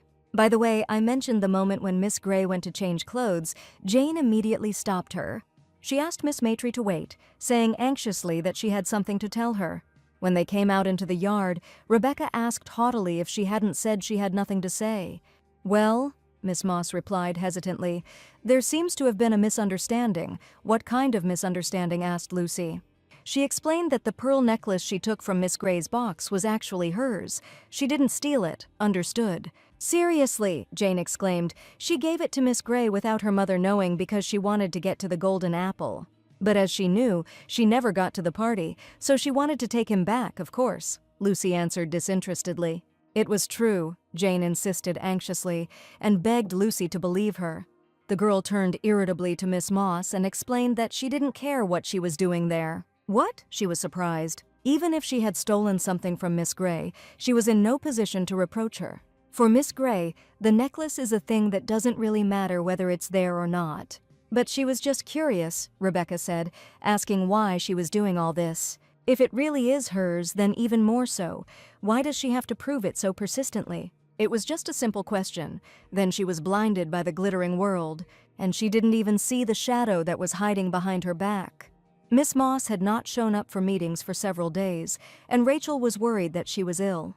Belle thought it was because she wasn't invited to the Golden Apple party. Lucy thought the same thing. And she asked Gray why she hadn't invited Miss Moss then. Oh, she didn't know, Belle asked Miss Matry. And she explained to her new friend that Miss Moss always wears the same dress, so they didn't invite her on purpose. Miss Moss could not afford the donations, so you could say it was her concern. After talking to the girls about this, Rebecca thought for a long time about how they treated her poorer friend.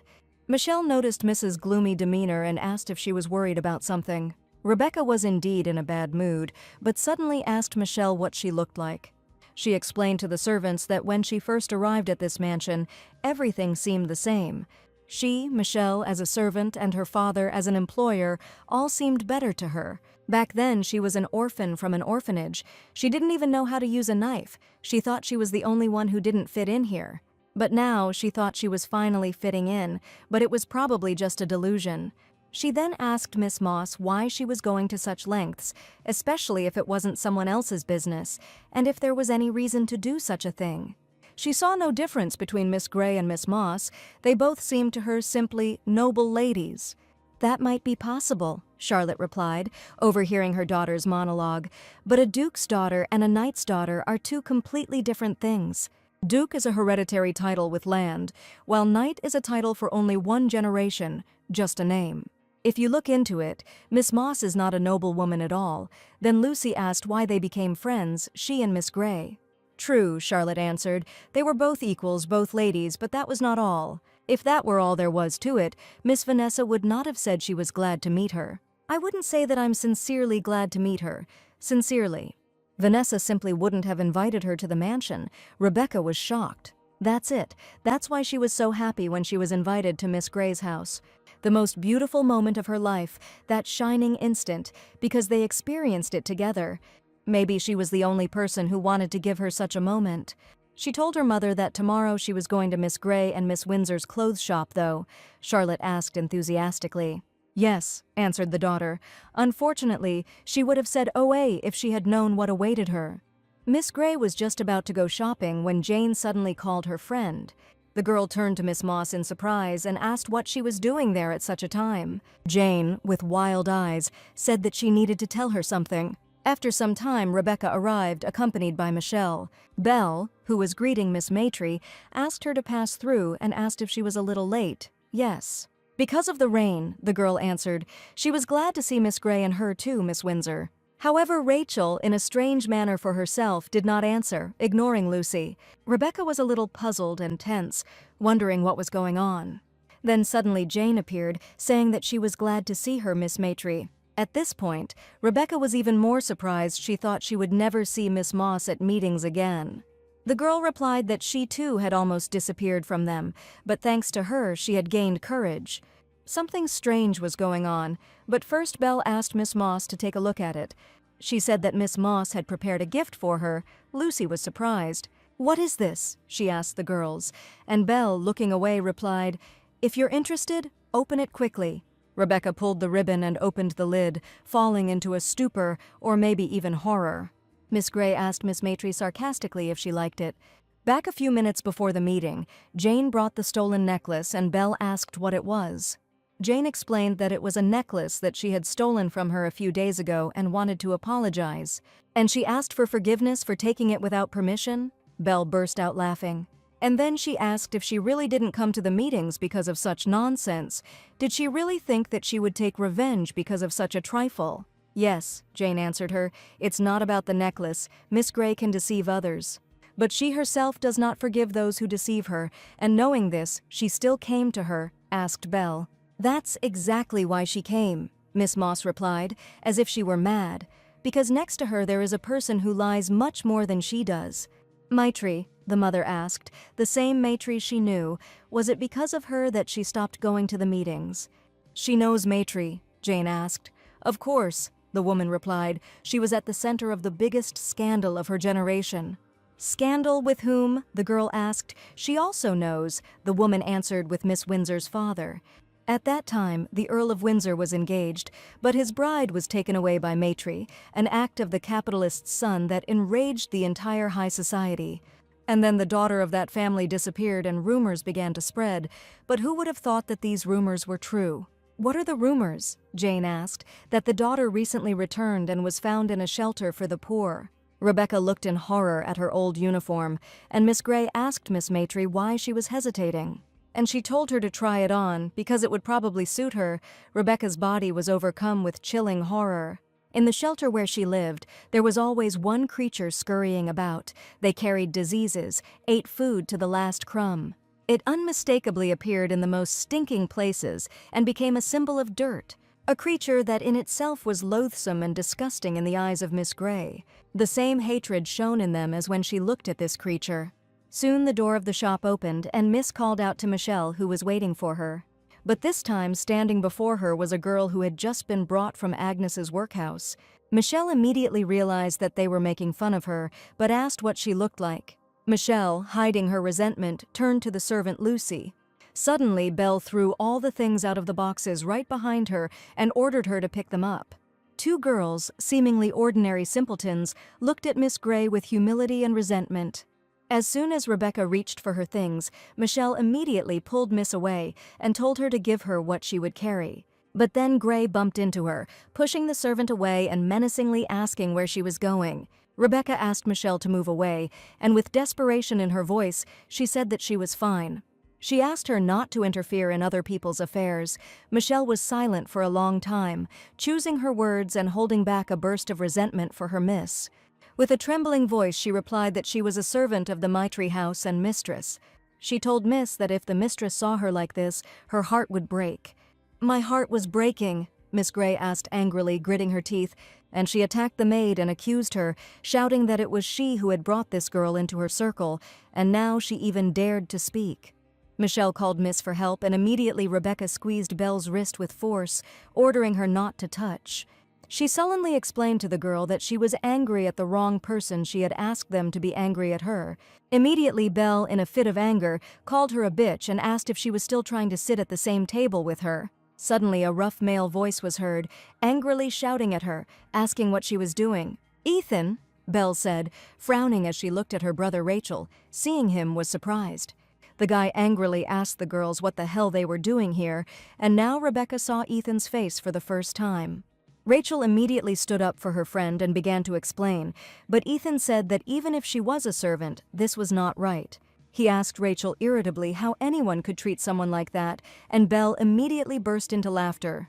She still couldn't calm down, but exhaling, she grinned and said to her brother that it seemed he should apologize. "What?" Ethan asked in surprise, but then his younger sister shouted that Miss Matry was not a servant. "She's their friend!" she screamed, ready to laugh again, and Rebecca was ready to sink into the ground from humiliation and shame. "Isn't that so, Miss Matry?" asked the cheeky girl, and Ethan was very surprised to meet this girl again, this Matry. So what shocked him so much, Sam, the sister who had become evil in a couple of years, asked when they met. "Miss Windsor, the angel who does not stop Belle or Matry, who remains silent even after everything that happened to her." "For starters," Ethan responded, stunned by his reaction, and asked if he knew Belle was doing such things. "She's been acting like this for a long time, and he just realized it," Sam said. "And you just kept quiet?" Ethan asked. "Hey, Duke Gray." He turned to his friend and asked who he thought Belle was. Even he, her brother, showed no interest in her. And he, an outsider, what right did Ethan have, stopped him and asked if he wanted to say that this was all because of him. Sam was sorry that he took it that way, and the Duke had told him to tell him straight out what he wanted. He replied, "Sam." He asked when Damien warned him about Catherine, and he ended up leaving without a word, and then came back as if nothing had happened. And he still hasn't returned to the Gray's house. He lives with him because he's the only one who didn't stop him then. That's what a friend means.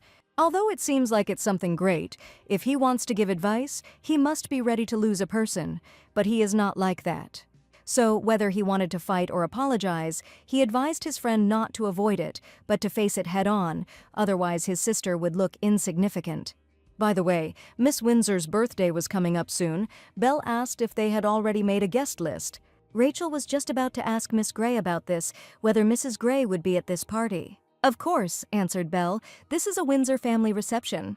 And then, perhaps, she asked her friend Rachel uncertainly, "And Sir Gray, too?" "Ethan doesn't like parties," she replied after a pause, "but he'll definitely come this time." Rachel begged Miss Gray not to force herself, but Belle didn't strain herself. She simply knew what she had heard.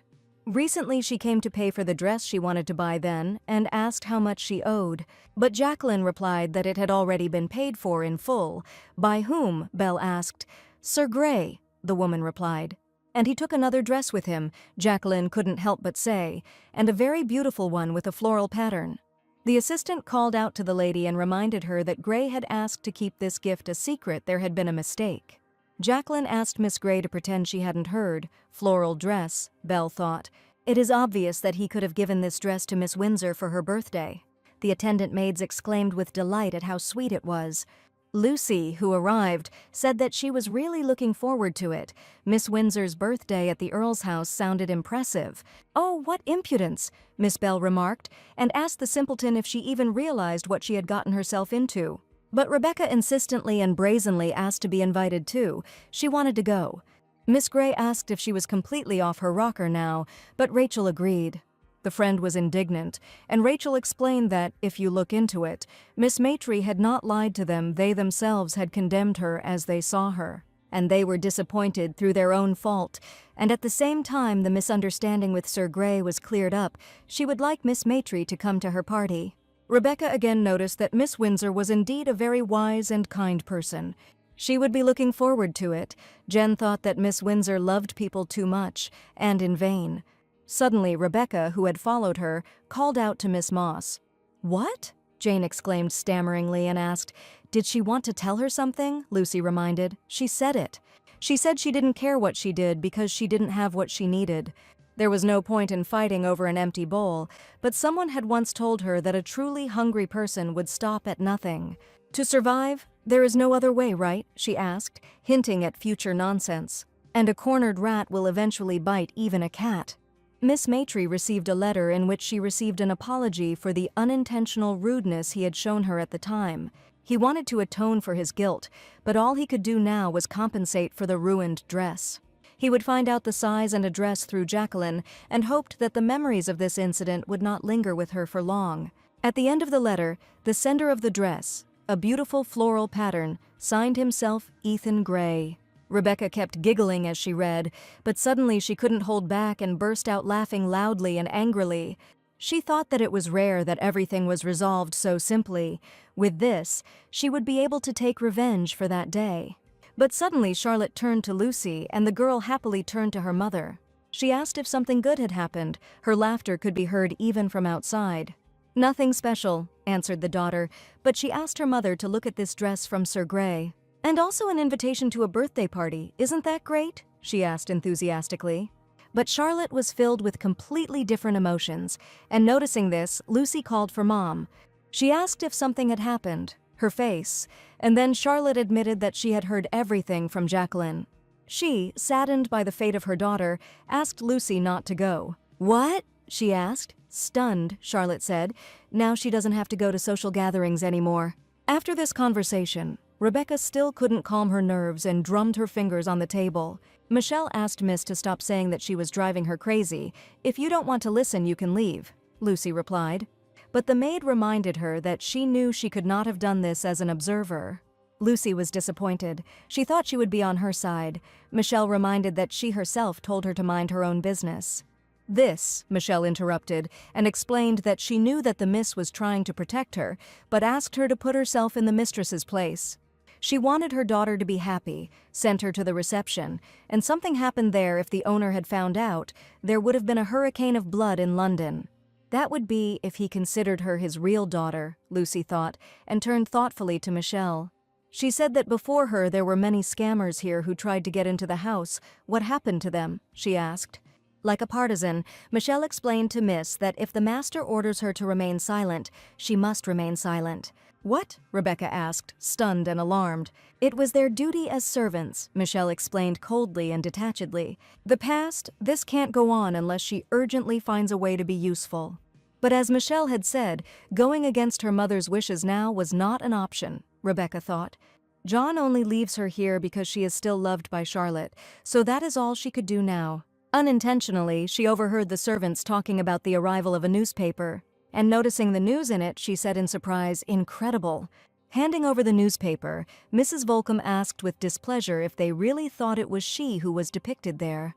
Lucy admitted that she thought for a long time, and if she draws better and everyone finds out that it is Madame Volcom, what then? The woman, stunned, asked the girl if she was blackmailing her now. Why? She asked. It didn't work out. Yes. Lucy admitted that she was wrong. Just because they are in the same place doesn't mean they are equal. She dared to worry about the Duke's daughter. She was meddling in matters that weren't her business, she admitted. Intrigued, Mrs. Volcom asked, smiling, what she would do now.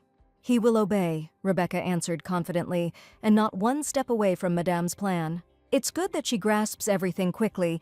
The matchmaker praised the girl and asked, after all, she received the dress from Ethan. How do you know? Lucy asked, dumbfounded, and Madame replied that her eyes and ears were everywhere. It can't be. She was glad when the opportunity arose to make the Greys look ridiculous, Mrs. asked. And then Charlotte Maitre banned social gatherings, and the disappointment doubled. Disappointment and regret and remorse, her ears reported on every step. In the end, the young lady herself came to her to swear allegiance, and she would do the same with Ethan.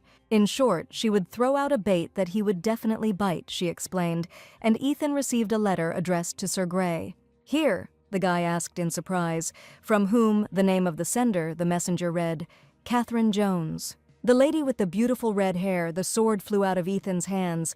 This Catherine is impressive, Sam said. It's not even that she knows where he lives, but that the man who left so coldly is now sending postcards.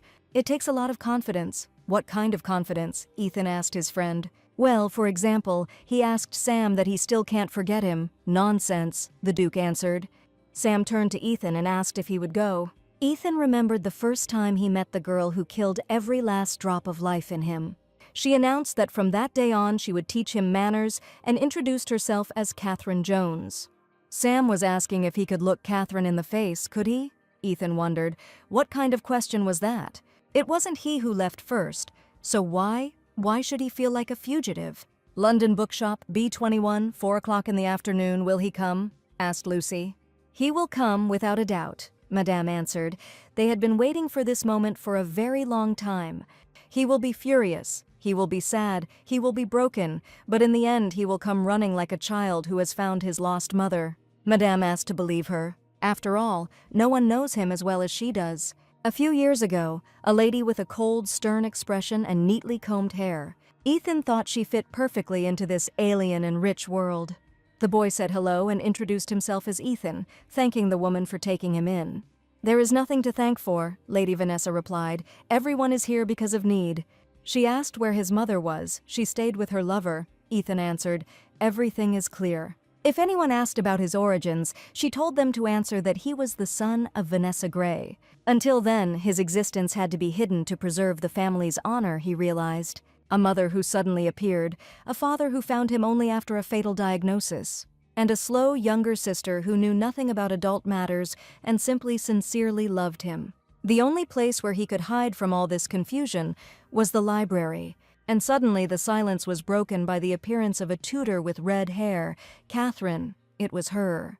She was chasing after the young master, and the other maids sympathized with her. They're playing hide-and-seek again, the butler asked, laughing. Seth was told that this was already the 7th teacher, and if this one left, whoever would agree next would be the next. But suddenly Catherine exclaimed that she had found it.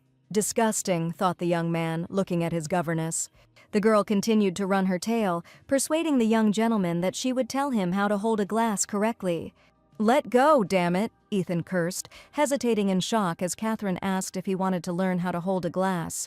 Then she suggested moving on to aesthetics classes he loves to read, so art might be interesting too. You are deaf, Ethan shouted loudly and angrily. She was infuriating him and he told her to leave him alone. No, she answered. What? Ethan asked in surprise. She couldn't, the tutor explained. Indulging his whims would not do him any good. She had a duty to raise him to be a true duke. So even if he pushes her away, she still won't give in, Catherine warned. Why? The young man asked, stunned. Why you? He asked, and before his eyes appeared his mother leaving with her lover. Why her? And who is she anyway? After a while, Seth noticed the Grey houseworkers and asked what they were doing there. The girls gasped in shock and said, It's not that they were peeping. The man became interested. He asked, "This is a young gentleman." Catherine taught that a glass should be held not by the bowl, but by the stem. "How does she know this?" Ethan asked. "She is almost his age." Catherine was taught by a very noble lady. She was from a shelter. She had nothing. She fed her, taught her, and gave her a chance to live like a human. Without her recommendation, she would never have been hired here. Ethan asked if she was afraid to tell him about it. "The fact that she is from an orphanage," Catherine asked playfully. "He is not the mistress's biological son either. To be friends, you need to know at least these weaknesses about each other." Ethan admitted that she scared him. "Why?" the girl asked, laughing. "Is he really afraid that she will harm him?" Oh, Ethan was afraid that she would become dear to him. He was afraid that she would become his weakness. Mrs. Volcom was distracted by Rebecca's voice and the ringing of the bell announcing 6 o'clock.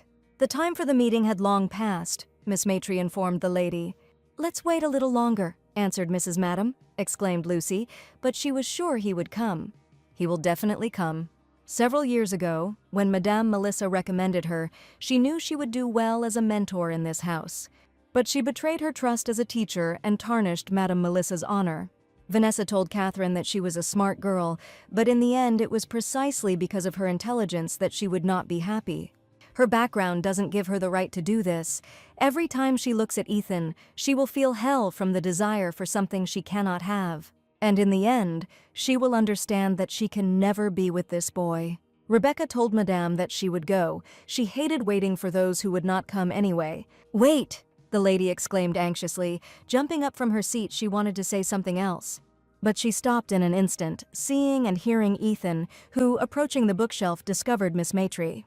Mrs. Volcom disappeared behind the bookcase, and Rebecca looked at the Duke in bewilderment. Having come to her senses, she greeted Sir Grey, and the man asked what she was doing there. Noticing the book in her hands, Ethan asked if she was going to take it. Rebecca asked Lord Grey if he had also come to take the book, based on his reaction. And Ethan took a long time to collect his thoughts and finally answered that he had to meet someone. "But it seems to be too late. It was the girl with red hair," Lucy asked. The girl said that he could have arrived a little earlier. She had waited a long time and left not long ago. Apparently, it was such a pity that she could not tear herself away from this place. Her gaze involuntarily kept reaching out to her. Suddenly, Rebecca asked the Lord how much he loved her. That woman. "What?" He was surprised. Miss Matry gasped and asked for forgiveness for her tactlessness. It just became interesting to watch him, and she couldn't resist, although she can't believe that the Lord's story is more interesting than this book. She got too involved in other people's business and asked for forgiveness, and asked the man not to pay attention to what she had just said. And then she said that she would go, but her friend Ethan answered the question asked, and Lucy stopped. He hated her very much. She was cunning, selfish, and cruel. She stopped at nothing for her own benefit. And he, Catherine, asked Ethan with displeasure if he had been spending time with the philosophers again. And he wanted to change the world for the sake of such a person who believed that there was no happiness for him in this world. If he was not born again, and he wanted to prove otherwise by giving everything he had. But now he thought that this was not at all what she wanted. In the eyes of that man who had nowhere to return to, he probably looked like a child with empty dreams. So he came to let go. Goosebumps ran through Catherine's body. The man said that he would stay here and do what he could, and he asked her to be happy with someone who would help her truly love herself. She will come, she will be furious, she will be sad, she will be disappointed, but she will still come running, like a child who has found his lost mother after all. No one knows him as well as she does. After some thought, Lucy said that not using one's wounds to hurt others is something that only very mature people can do. So, even if the red-haired girl saw him now, she would never think that he was like a child. In this sense, she asked to take his book. She gave it to him, especially since she had a dress that she had received earlier. His story was extremely interesting, although in the end she never got to go out in that dress. Ethan asked if she didn't like it. "No," Lucy replied. "It was just that what happened that day became known at home." Ethan's hands trembled. Lucy said that now she was completely forbidden to come near social events. It was a great pity. She really wanted to go to Rachel's birthday party. Well, of course, what's so special about being a daughter from an orphanage? It was just sad that all her attempts to achieve recognition were in vain. Ethan remembered their meeting at the party. and that because of his prejudice against everyone, he called her a petty piece of trash who didn't know her place in the Maitre house. Realizing this, Ethan felt incredibly ashamed of his words. He didn't even know that she had such a story. He apologized, for which, Lucy asked in surprise, it was not the Lord's fault, it was just, Ethan answered, for many reasons. He promised that no matter what happened, he would fix the situation with Belle as well. He would never again judge a girl hastily, and asked her to believe at least this promise of his. Wanted to change the world for one person? How interesting, thought Rebecca. And lost in thought, she called him a strange guy. What? Michelle asked. No, nothing, answered the miss and thought, who would want something like that anyway? As soon as they arrived at the estate, a maid ran out to meet them and anxiously asked where they had been. Michelle reminded him that she had said they had gone to the bookstore and asked what had happened and why she was so nervous. The trouble is, she cried out hastily, the gentleman found out that they had been going to social gatherings all this time.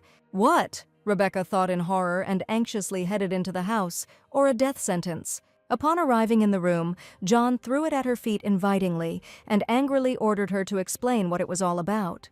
Looking coldly at the stranger, he asked if she had attended meetings behind his back. Charlotte immediately stood up for her daughter and shouted at John not to blame her, that it was she who asked. She wanted Lucy to be able to communicate with her peers, but then Lucy asked her father if she couldn't go to meetings and said that she knew from the very beginning that she was not to her father's liking. The missing daughter returned, and he never came to her, but parents should love their children, no matter what they are like. Even a stranger might not judge her harshly, but he said that he would not condemn her. With despair and pity, she explained that he was acting as if he had never wanted her back in the first place. It would have been better if he hadn't looked for her at all. Then Lucy from the shelter wouldn't have had the stupid illusion that she had a home. You dared, the man said angrily, attacking the girl. But then the lady screamed, Enough, enough, stop. Charlotte, the husband, turned to his wife, stunned. The woman warned John that if he touched her, everything would be over between them. Come to your senses, Charlotte, John shouted. This girl is a fraud. She is using the name Maitre to steal the honor of their family. And the life of their daughter, doesn't she understand, is an honor. What other honor? She asked, screaming, the very honor that she refused by choosing him. It was Lucy who tried to preserve everything he was so proud of. It was she who tried her best to please him and fulfill her desires. He told Charlotte that he knew how hard it was for her, but it was time to stop, and asked if he really would let the liar lead him by the nose. Liar, the woman exclaimed indignantly. He just doesn't want to admit the truth that his daughter is from an orphanage. It's all because of this damn honor of the Maitre family, she screamed, as if hitting a sore spot. Come on, Lucy, Charlotte said, leading her daughter along, but then John said she shouldn't be near her. At that moment, he turned to the head butler and ordered him to lock up the girl. John, Charlotte cried angrily, the man spoke, until he orders you not to step out of the room, and not to let anyone in to see her, even if it was his wife. Charlotte was enveloped in a multitude of strange feelings. In the end, everything turned out that way. The imprisoned Lucy asked how her mother was. Don't ask, Michelle answered. For the first time in 100 years, there was a quarrel between the spouses. Everyone felt the tension. But it really is strange, isn't it? Lucy asked. The dress is okay, but how did they find the invitation? She certainly hid it well so that no one would notice Miss Two, Michelle answered. In a situation like this, it's a problem. What does the master think in general? If he kicks her out, then how will the mistress live? But the master also cannot live without the mistress. Lucy was confident in her father's view of her mother that John Maitre would not be able to defeat Charlotte Maitre. But Lucy was now worried about the moment when Charlotte would begin to listen to John's words. This will truly be the end for her. Looking at the full bowls of soup, John asked his wife if she hadn't eaten today either. Damn, Charlotte sighed as the man asked if she was really willing to go that far for her. Charlotte didn't talk to him. Okay, John answered with a snort. Let's say that this girl is Lucy. Then it would be even more unwise to let her go to social events, wouldn't it? There's no one in their family who doesn't know their family history. The man asked his wife if she really wanted to use this girl to restore her former glory. If that wasn't the case, what was she doing now? Charlotte clutched the sheet and asked John if he remembered the first time they met. At that time, she was supposed to marry the Earl while still Miss Carrington. The Count was an unpleasant-looking man, although he courted her in every possible way. But being young and simply having a head on her shoulders, she really didn't want this marriage. Her hat seemed a little strange to him. For the heiress of a noble family, traditional clothing style is important. And the next time he gave her an elegant hat, Charlotte had no choice in front of him. Her only consolation then was to watch him at a charity event. But one day that attractive man came up to her and asked if she still liked him. Charlotte could have sworn that her heart nearly broke for him that day. The good-looking man looked into her eyes and said that she had been staring at him the whole time. But Charlotte couldn't talk to him without a guardian. Without a guardian, she can't talk herself, John asked her. The girl introduced herself as Charlotte Carrington, the only daughter of a family that does not speak to strangers without a guardian. Especially if this person is of low origin or a man, of course, he answered, taking off his hat. He was pleased to meet Charlotte and introduced himself as John. Now he could see her face and asked Charlotte what she liked about it so much. At that moment she was not Carrington to him. For her he was also just John. Because for the first time in her life she disobeyed her father and chose him. She declared her desire and ran away, no matter how much her father scolded her. He asks if she missed fame. Her answer is no. After all, she missed him, the man who showed that the happiness of one is more important than the honor of the family. Therefore, she explained to her husband that it should be the same for Lucy and for her too. John remained silent, as if thinking over everything that had happened to them in their youth. But suddenly the head butler called out to the gentleman. "What's wrong?" asked John. "He doesn't see that they are talking." The man apologized for disturbing them during the conversation and said that there was a carriage outside that he had not seen before. However, the man who arrived in that carriage was none other than Ethan Gray.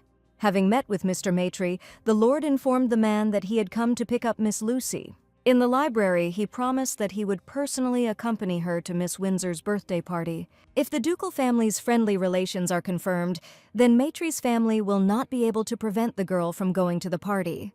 Having learned the news, Charlotte immediately ran to Lucy, but the lady was stopped and asked to leave.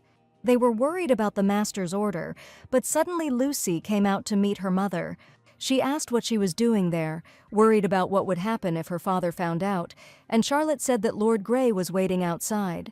True, Lucy was surprised. Her mother asked her daughter if she wanted to go with Lord Gray, if she wanted to take his hand and go to the party. But outside, her father, she reminded her sadly. Charlotte called out to Lucy and explained that he was asking her wish. At the same time, the man apologized to Lord and said that Lucy could not go today. He asked the guy to leave, and then Ethan asked if this was really Miss Lucy's wish. It seemed to him that she had a different opinion. The man noticed the family behind him. Lucy wanted to go. Her decision could put her mother in a difficult situation. But if you ask her about her desire now, then yes, she wanted to go with him, the daughter answered. Charlotte remembered how happy she was to escape her worries to meet her loved one. How glad they both were in their youth to go against the established will. "Okay," answered the mother. "Then go. Go and do what you want." Encouraging her daughter, Charlotte said that no matter what happens, her mother believes in her choice. In the end, the lady led the young hearts on their way, and John watched all this from the office. In the end, it was her choice, the man thought, looking into his wife's sparkling eyes. If that was the case, then he too would have to bear responsibility for his choice, he thought, and ordered Ron to be called. The ladies gathered for the celebration. Rachel greeted the invited guests. It was a great honor for them that they came. Miss Windsor has also become a truly worthy lady. Lord Windsor must be proud of his daughter. "She is quite suitable as a bride for the ducal family, isn't she?" he asked. Rachel was embarrassed. "Yes, indeed," answered Mrs. Vanessa. "There is no family that would come from the only daughter of the Count." "But how did this happen?" Belle asked Miss Windsor. "This is not the dress that Ethan gave." "The thing is," Rachel replied, "there seems to have been a misunderstanding. This dress never arrived to her." So Miss Belle was surprised. Then who did her brother order this dress from? Oh, suddenly the next guests of the celebration were announced. The first was Miss Maitre, and her companion is Lord Ethan Gray. "What?" the sister thought in shock. What did he just say? Everyone's attention was riveted to the stairs. Miss Rachel and even Mrs. Vanessa Gray turned towards the entrance in shock. Miss Maitre appeared on it in a dress with a floral pattern, causing shock among the guests. Lucy noticed that everyone was looking in their direction. Ethan asked if she was nervous. "No," Lucy answered. She had nothing to lose, so she wasn't worried, but she asked Sir Gray why he was willing to do all this. Ethan seemed to see the image of Catherine in his companion and said that he was doing this because of his worries.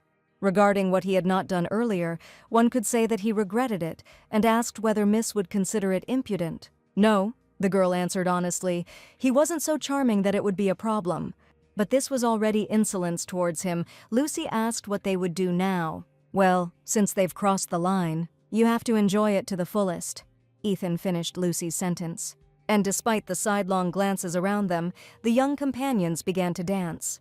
Well, at the Windsor ball, Maitri, who took Sir Grey's hand, "What kind of evil fate is this?" the guests asked. Hearing this, Vanessa remembered her conversation with Charlotte when she admitted that she had a man whom she loved. She confessed this to her friend, but she only looked at her sideways and then told her to forget about it. "What?" Charlotte exclaimed. "She didn't even ask who. He was not an aristocrat, and besides, he was the second son. If her father finds out, he will pass out from anger," Vanessa answered, and Charlotte realized that she knew everything. A friend explained that she was being too obvious about her affection, but marriage was not a matter of love, but a matter of survival. Even though she is the only daughter of the Carrington family, her father will never pass on his inheritance to her. She would have to spend her entire life asking her male relatives for inherited property, so she asked her to make a wise choice. "Let it be a misfortune but not a disgrace." Charlotte pouted and called her friend stubborn. But perhaps that was the way it should be, she agreed. If she fell in love with him, she would lose too much. Especially her, and Vanessa couldn't say that it wasn't so. Charlotte was right when she said that if she had such a scandal, she would stop communicating with her. But even so, Charlotte told Vanessa, she would still love her no matter what. Even if they stop being friends, she will always wish her happiness. Charlotte, smiling like that, seemed about to disappear, and a slight anxiety came over her. And soon this experience found real confirmation. Charlotte threw a stone through the window, attracting Vanessa. She asked her friend what she was doing there. Charlotte greeted Vanessa and shouted that she came to say hello. Was it too early for a morning greeting? Vanessa asked, or had she confused the time of tomorrow's ball? But then Charlotte turned to her and said that she liked the early morning and the rising stars more than the day. She said that she liked bright and cute colors more than dark clothes and fashionable hats better than elegant bonnets. She who says no and listens to her stories and the person she loves the most, she likes them both. "This is a stupid choice," Vanessa screamed, "and if she regrets it, her parents and family will stay away from her along with her. She won't even be able to go to the social events she loved, and no one will come to her balls, and she will still choose this man." Pursing her lips, she said that then and today their journey would end, and said goodbye to Carrington. Vanessa remembered how long she had hidden and watched her retreating back that day. Maybe she would come back and say it was a joke, but she didn't. Her steps were lighter and brighter than ever. At that moment she almost burst into tears, and now she was lucky to see a similar scene. Indeed, the woman thought, this was probably an evil fate. "This is out of the question," Belle screamed. "Open your eyes, he's gone crazy." She begged her mother to say at least something. But the Duchess asked Belle to be quieter and asked if it wasn't just a dance, telling her not to attach too much importance to it. But this, the girl was indignant, as her mother said that she should take more care of her friends. Vanessa revealed that she has not seen Miss Windsor since then. "That's right, Rachel," Belle thought worriedly, realizing she had left her alone. "Maitri, Maitri," the Count shouted out every word, and it was none other than Maitri. That wicked girl had taken the Duke's hand from his daughter, that useless girl, he cursed. "Enough," the Countess shouted, taking care of her daughter and their reputation. "Many are watching them." Only now did the Count realize that they were not alone, and in an angry whisper ordered his daughter to return. To come back and prove at any cost that Duke Grey is only her boyfriend and no one else. He would never forgive being taken away by John's daughter. Rachel fearfully told her father that she understood. When the fat man left, his wife angrily called him a bastard and said that someday she would kill him. She asked her daughter how she was feeling. She was fine, Rachel answered. And she asked her mother for forgiveness, saying that she had not intended to invite Miss Maitri. But when she learned that Miss Carrington was Miss Maitri's mother, she lost her composure. The dirty pig returned to the room and, tearing down the curtain, began to almost pray to Charlotte's portrait, calling her an angel. Rachel told her mother that she wanted to be a proud daughter in front of her. The woman consoled her. She asked Rachel not to cry, saying that no one would make her suffer, no one, ever. Meanwhile, the evening continued. Gray continued to lead the young girl in a dance. Suddenly, another extraordinary man appeared. Well, he said, he had been present at the ball for a long time and saw an interesting scene. The man walking towards Sam was named Damien, and the man greeted Colin with a smile. Nodding his head, he asked who it was. It was Miss Matry, the one Belle had been teasing, as he had seen Ethan helping her. Sam felt sorry for poor Miss Windsor, but he was also interested to see Ethan ready to fight his sister. As for him, Damien said he was glad to see a familiar face, but he wasn't sure she would be welcomed. "What?" Sam asked with a grin. He still felt awkward around Ethan. "No," the man answered, "not with him," continuing to look at the girl next to him. "Well, enough chatter," said Vanessa. "A true gentleman at a ball asks a lady to dance." "Not so, Sir Colin," she asked. "That is so," the young man answered Mrs. Gray. "Here he is," Mrs. Gray pointed out. "He hasn't been seen at balls for a long time, Sir Lycett." The girls were delighted when Miss Matry arrived and asked if the party last night had been fantastic. Who would have thought that Miss Matry would appear holding the Duke's hand? And that dress, it was the very one that Miss Gray spoke of. Because of this, Miss Windsor's reputation suffered, and the girls were told to be quiet. Mrs. Windsor showed up unexpectedly, unannounced, to talk about last night's party. Vanessa realized that the conversation would be about Mrs. Birthday, and Mrs. asked the lady if she remembered the day Lord Gray left the estate. The woman remained silent and asked if she was talking about his time studying abroad. Their families were close back then, and she herself said that she would like to see Rachel as part of the family. Therefore, there were rumors that the Duke had run away to avoid marriage with Rachel, but despite this, Rachel remained silent for the sake of the honor of House Gray. "One word," the woman said threateningly. She could simply say that her son abandoned his family for this girl. She asked Vanessa if she didn't feel she had an obligation to do something for Rachel. Mrs. Gray put down the cup and said that Miss Windsor was a good girl, caring, obedient, and well-behaved, a sweet child. "But lady," she asked, "did Miss Windsor conceal Ethan's scandal for the sake of the honor of the House of Gray?" Jane Moss, who showed up at the meeting, asked in surprise what was going on and why everyone was gathered there. Miss Gray explained to her friend that after yesterday's party, many people wanted to sit at the same table with Miss Matry. "It can't be," Jane exclaimed. "This is Miss Gray's event, and now it will be Matry's table." She shouted that everyone needed to be told the truth about this girl's origins. Then these upstarts would not be able to pretend to be aristocrats. "Stop it," Miss Windsor ordered, but Jane screamed angrily at the injustice. Rachel turned sternly to Miss Moss and asked her to stop humiliating her. "It was all for the honor of the Earl's house," Mrs. Gray explained, when she said she had been abandoned for some governess. "Then it would be like the story of his proud count." The lady frowned, listening to the woman. Vanessa asked whether she should remember other people's conflicts. After all, she was the one who benefited most from John and Charlotte's scandal. "That," the lady said hesitantly and asked what she meant.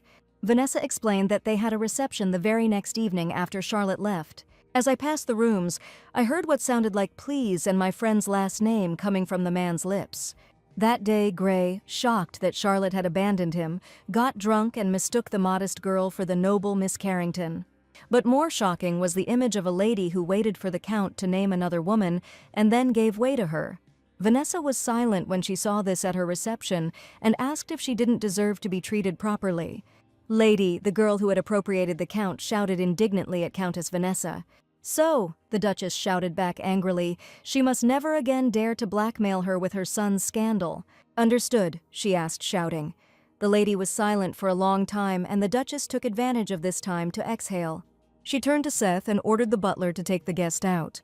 The man accepted the order and called the lady to go, but the woman jumped up and shouted, "Leave me alone." Seth was surprised, and Mrs. Windsor, waving her hand irritably, explained that she would go herself.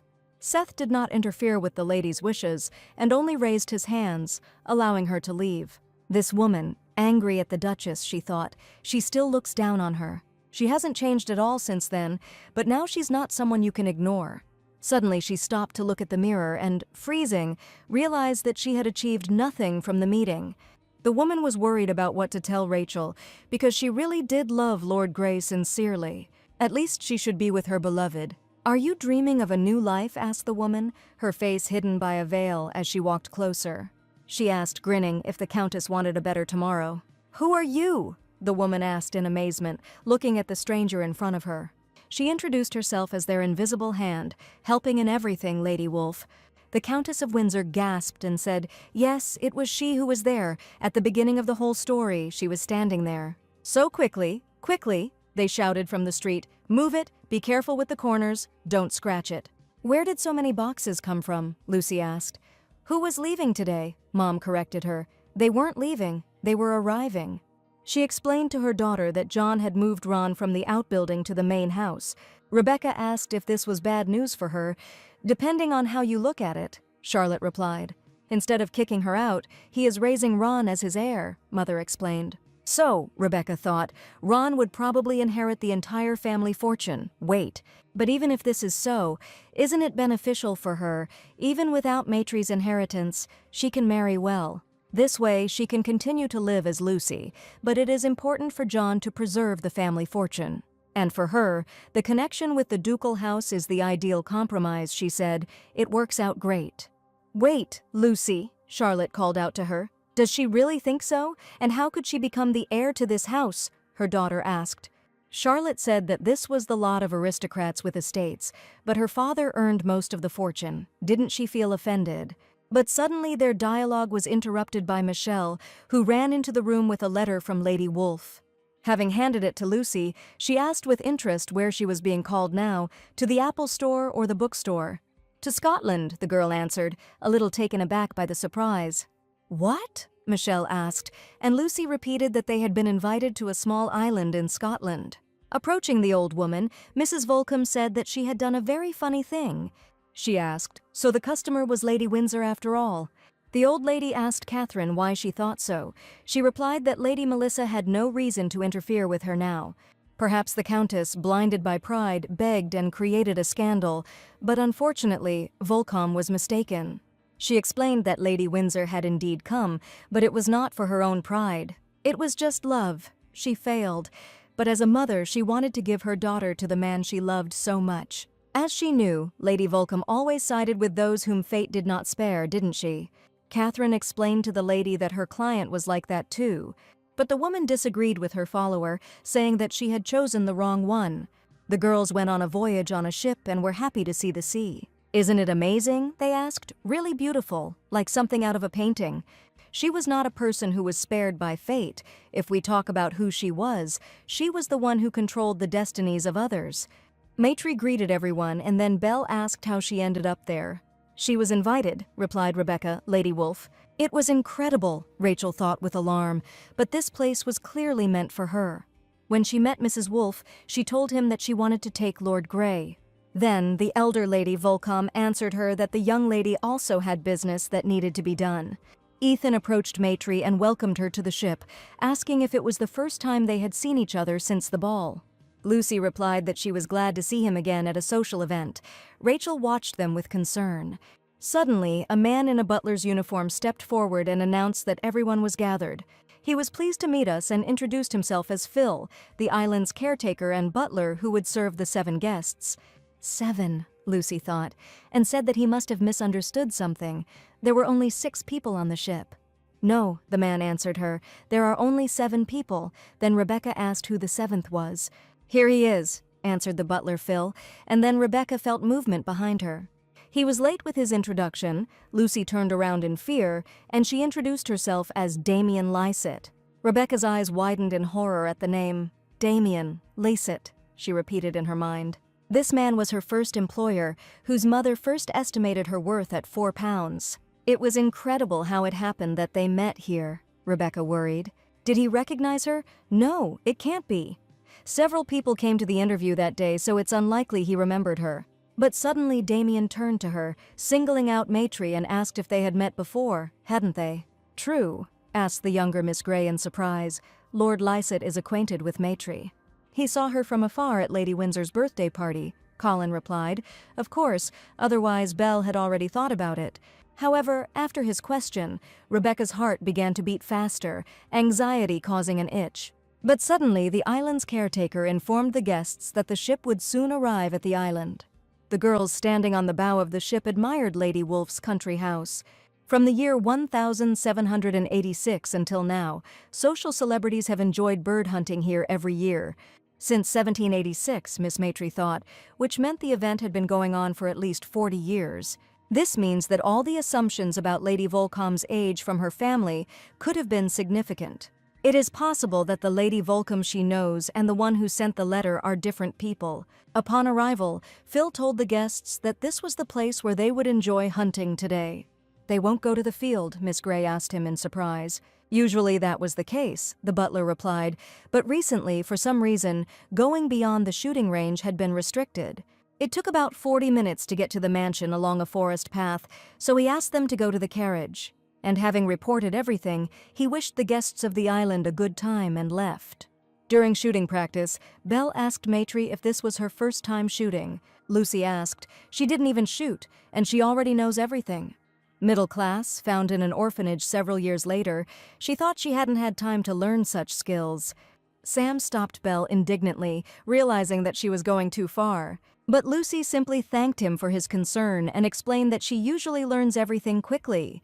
She asked Miss not to worry about her. Ethan said that if anything happened, he could, but then Damien said more confidently that he would help her. Lord Grey looked back at his old acquaintance in surprise, and he, smiling, asserted that despite his appearance, he was a pretty good hunter. Rebecca didn't care who would teach her and accepted help from a more confident guy. Sam was surprised by how Damien behaved so openly in public, a picture that was hard to imagine in normal times. Ethan seemed to be bothered by something as he watched Damien and Lucy's interaction, and he agreed with his friend. Damien pointed to a moving bush and explained that a wood grouse is a bird that cannot fly. If you watch quietly, you might see the bird emerge from underneath it briefly. First you have to hold your breath and wait. They concentrated, and on Damien's order she fired. "Well, how simple is it really?" he asked the girl. The point was to wait until the prey was within reach. "What's wrong?" he asked, seeing the expression on her face. And Lucy explained, "After all, this is a bird that can't fly." But that was the whole point. Her little wing beats were just convulsive attempts leading to final death. "If you think about it, this bird's fate is very similar to hers," he said to the lady, and Lucy asked what he meant. "Look," Damien replied, "if she continues to pretend she doesn't know anything, then he can't help but suspect her.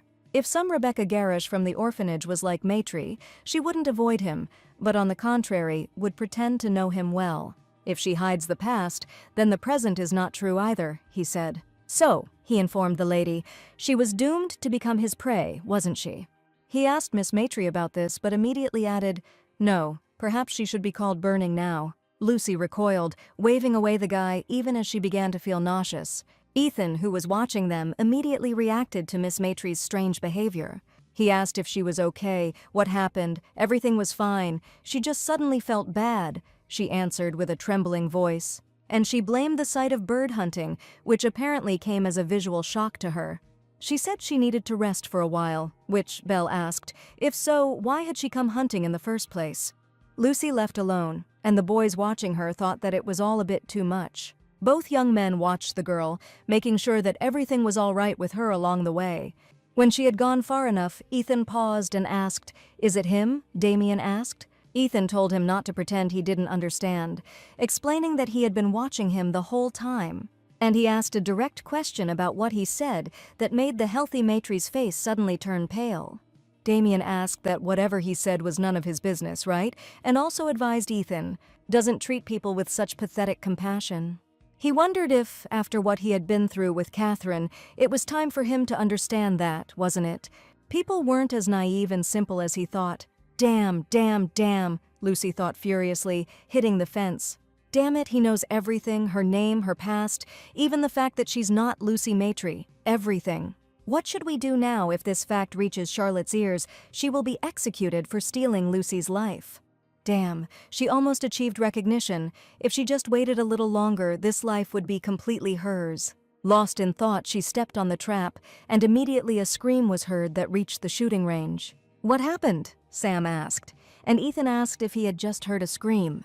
But Sam thought they were birds, Ethan agreed hesitantly, and Miss Moss approached her friend. Distracting Miss Windsor from her entertainment, she announced that she needed to step away. Coming out of the restroom, Jane sighed peacefully and said how refreshing it was. But suddenly a cry for help was heard from the direction of the site. She was asking if there was anyone there. Finding out what was going on, the girl approached the pit and asked Maitri how she ended up there. Lucy screamed in alarm that she had tripped and the ground had suddenly collapsed, asking her to call people. Miss Moss understood her and, informing her that she would return soon, asked her to wait here a little. The next moment she ran to Miss Gray and reported that Maitri had fallen into the pit. The girl explained that the hole was quite deep and that a rope was needed to get out. After thinking, Belle stopped her and asked who else knew about this. So far no one but her, Jane answered. Then, Miss Gray explained, they would simply pretend they knew nothing, which, Jane cried out in amazement, but Belle asked if she had forgotten the hurt Lady Windsor had felt all week. Both on the last birthday and on today's hunt, it was Maitri who went where she shouldn't have. We can wait a little. When Ethan approached his sister and asked where Lady Maitri was, Belle replied that she was not feeling well and had probably left earlier. Okay, Ethan replied, and Belle said that it was time for them to wrap things up and go too. So Rebecca waited for help that never came, by which time the clouds had gathered and it had started to rain. The sounds of the departing carriages were clearly audible, and Rebecca said in horror, "No." She asked herself, as if it wasn't time, they would really go that far in their resentment. I remembered Damien's words. That was what was interesting. Even though they can't fly, they try to survive. And indeed, it's funny, a bird that can't fly scurrying, she said in despair. Upon arrival at the mansion, they were met by the butler who told them that they had been waiting for them. Dinner was already being prepared, and he invited those who wanted to warm up with warm tea before eating to go into this room. Looking around the table, Sam noticed an apple pie on it. He asked Phil to take it away. What? Ethan asked him. He doesn't like apple pie. No, the guy began to answer, but Belle finished for him. He loved him. And looking at her brother, she asked if he remembered that their home teacher brought it to her every day.